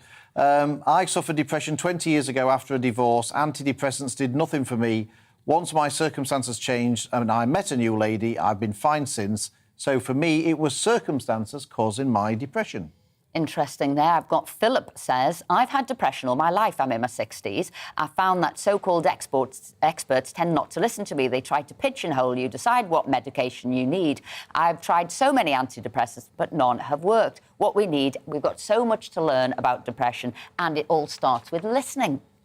And John says, good morning to the lady with the best female haircut on television. That's you. Is that me? That's you. Yeah. Thank you. Thank you. Let's get rid of ridiculous EU rules, green levy, overpriced heating and fuel costs. And Nicholas says, I like this one as we were talking about best before dates before. We use the smell by date. If it smells bad, we don't eat it. Perfect. Can't say further than that, can you? Certainly can't. Right. Now it's time to look at the week's showbiz and sports news. And in the studio, we're joined by our regular showbiz correspondent, Hayley Palmer, and sports broadcaster, Aidan McGee. So, who's going first? Hayley, what's caught your eye? Well, firstly, your tie's caught my eye. Thank you very much. I hope in a positive way. In a positive way. You were dotting us Actually, there. we You've are. got pink dots. We got the memo, didn't we? Thank But you also, very I've been looking at the Daily Mail, and on the front page here, it seems that there could be a bit of a feud between Victoria Beckham and Nicole, who recently got married to Brooklyn. You know what it's like? You see these OK magazine spreads, and you think, oh, isn't it glorious? But actually, the cracks are starting to appear. And that was pretty quick. Actually, it's only been a week. And already I noticed on Instagram they weren't also over each other and stuff. So we'll have to watch this space. We will indeed. You know it. Back to the mother-in-law jokes. What was going on there? Yes. I thought, no? What's going on? No, I've got a mother-in-law joke. Mother-in-law joke. No, I'm too annoyed. Mother-in-law joke. I'm too annoyed that it cost me £5 to pump up my tyres yesterday. Must be inflation, mustn't it? Sorry, tyre jokes always a letdown. Sorry. Anyway, we were. We'll have to get John Martin back on to talk about the mother-in-law We're going to bring you a joke book in, to be honest. OK. Well, the mother-in-law, that was a Les Dawson thing, wasn't it? Yeah, lots of them, yeah. Now, I was going to tell a Victoria and David Beckham joke, but I thought I'd better not, actually. Leave the gags to me. Hi. Well, I don't, it's just, it was a good, it just might, you know... It's Are you going to take us off air? Exactly. No, it's not that. It was just it goes on for too long. A bit like me. Yeah, I was going to say that myself. Anyway, we were discussing the odds of the Lionesses winning the tournament. Do you think they're on course for victory in this tournament? Well, it's looking good so far, but then I've seen it in tennis so many times, and you think someone's going like a train, but then the big obstacle is Sweden. Of course, they won last night. They had 33 shots on goal, left it until the 92nd minute before they forced the breakthrough against Spain up at Lee, which is a part of Manchester City's training ground. Now, the issue is that they are the standout performers in this tournament. They're the ones with the pedigree. They're the strongest team in Europe. Obviously, the USA are not involved in this. They're usually the perennial winners of these events, but obviously it's the Euros, so take them away. You're left with Germany, Sweden, France and Holland are playing tonight. Still some big hitters in it. If England can get past that match at Bramall Lane, which is going to be a sellout, by the way, on Tuesday night, I think the winner comes from that semi-final. Because I think playing England somewhere, anywhere in the world is tough at the moment. Playing them at home in front of a rarefied atmosphere, in front of a Sheffield crowd on a Tuesday night, I think it's going to be very difficult for Sweden to do. And I think if England win that, they'll go on to win the tournament. And in terms of odds, I'm not sure about odds. But I think they'll win it. I do. Yeah, do you think they're going to... Hayley, I know you're a football expert now. You went on your five-a-side match. I am an expert. I'd rather not comment. I'd rather talk about Kelly Brook's wedding, if that's OK. You go for it. Thank you very much, because she is set to get married in the next couple of weeks, and she's going to have a fun fair at her wedding. Yeah. Genius. I think that's a good idea. And also Kylie Minogue is going to be attending. And I hope she sings, because that would be like first-class entertainment, wouldn't it? But it's costing a lot, isn't it? £500,000. £500,000 on a wedding. I mean, I just think that's a huge extravagance. I know you might say, well, you're going to remember it forever. You know, hopefully a marriage lasts forever, but listening to Posh and not getting on with the daughter-in-law, and there's probably cost a few bob not so long ago. It just seems a lot of money. You've got to work out a pro rata, haven't you, the number of years you're together. You know, if you're together 500 grand, 5 years, that's 100 grand a year. Yeah, it's quite expensive, isn't it, really? You have to make it last at least 20 years to make it worth worse. The thing is, though, in 20 years' time, 500 grand will probably sound quite cheap for a wedding, given the way inflation's going. Do you do that with your clothes? This is a very expensive jacket, but I've worn it 20 times, therefore... Well, you know what? It's funny you should say that. Football clubs do that with players. It's called amortisation.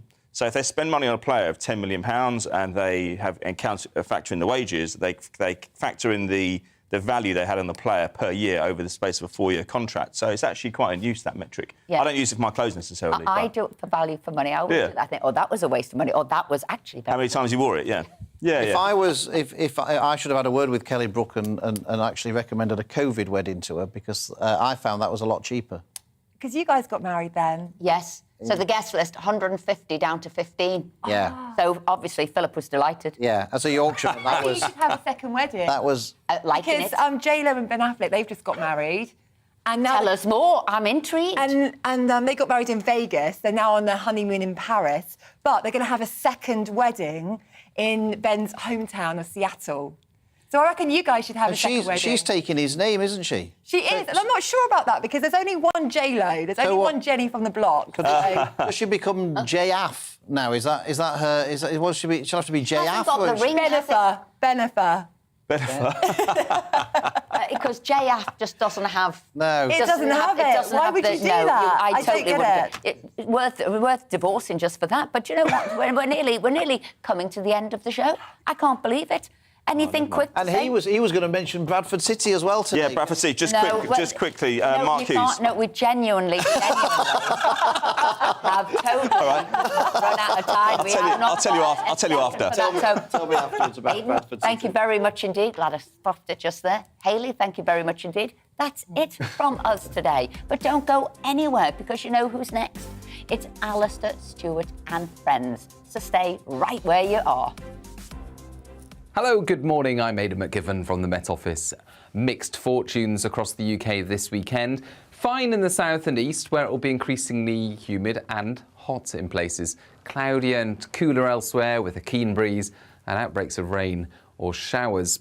Weather fronts are moving in from the west as we start the weekend.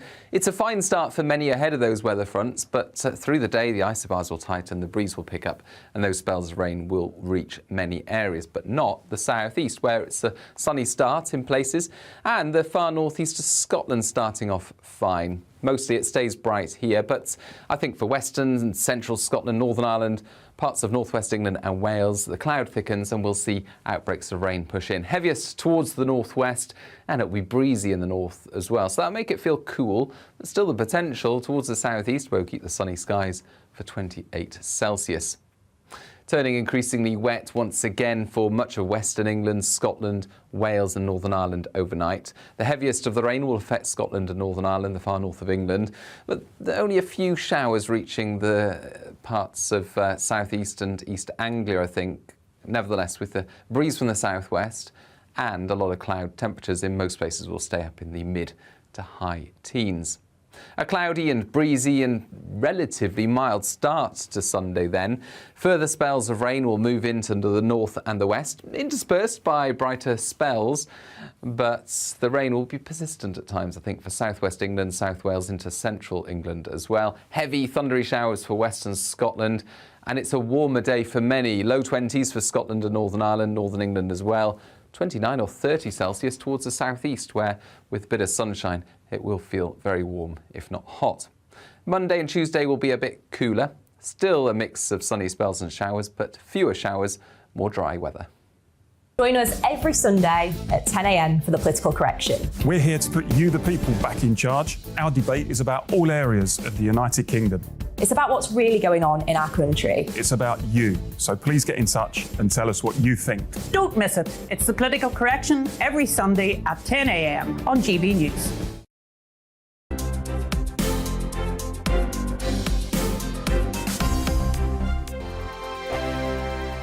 We are GB News. We're right across this great nation. On TV. On radio. On digital. Absolutely everywhere. We don't talk down to you.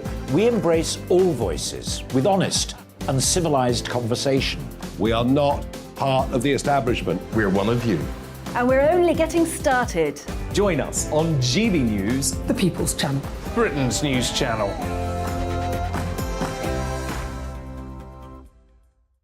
Hi there, it's Stephen and Anne. At breakfast from 6 a.m, you'll always be caught up with everything you need to know, the latest headlines, opinions and debates. We'll bring you the good news and the bad, but most of all, we're here for you. Remember, send in your views and let us know what you would like us to talk about.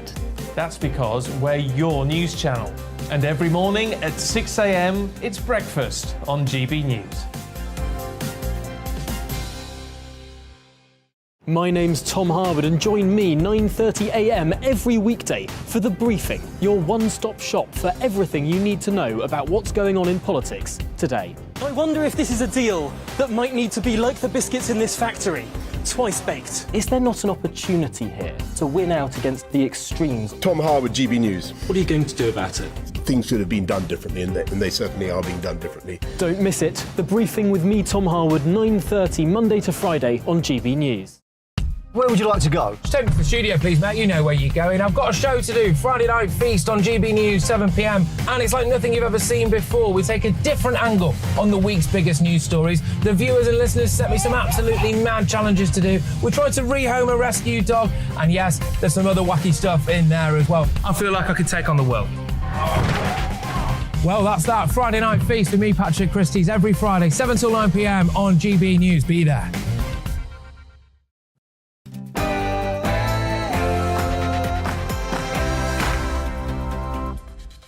Hello and welcome. I'm Alastair Stewart, and for the next 2 hours I'll be keeping you company on TV and radio with the stories that really matter all over the country. We have plenty coming up, including the race to become the next Prime Minister during a hectic week in the political world. We'll also be talking to two Tory MPs who both wanted one of the outsiders on the ballot and the chance of a fresh start, and Steve Nayland, the voice of Thatcher, about the battle to inherit her mantle. All that and more, but first, let's bring you right up to date with all of the news today. Here is Tamsin Roberts.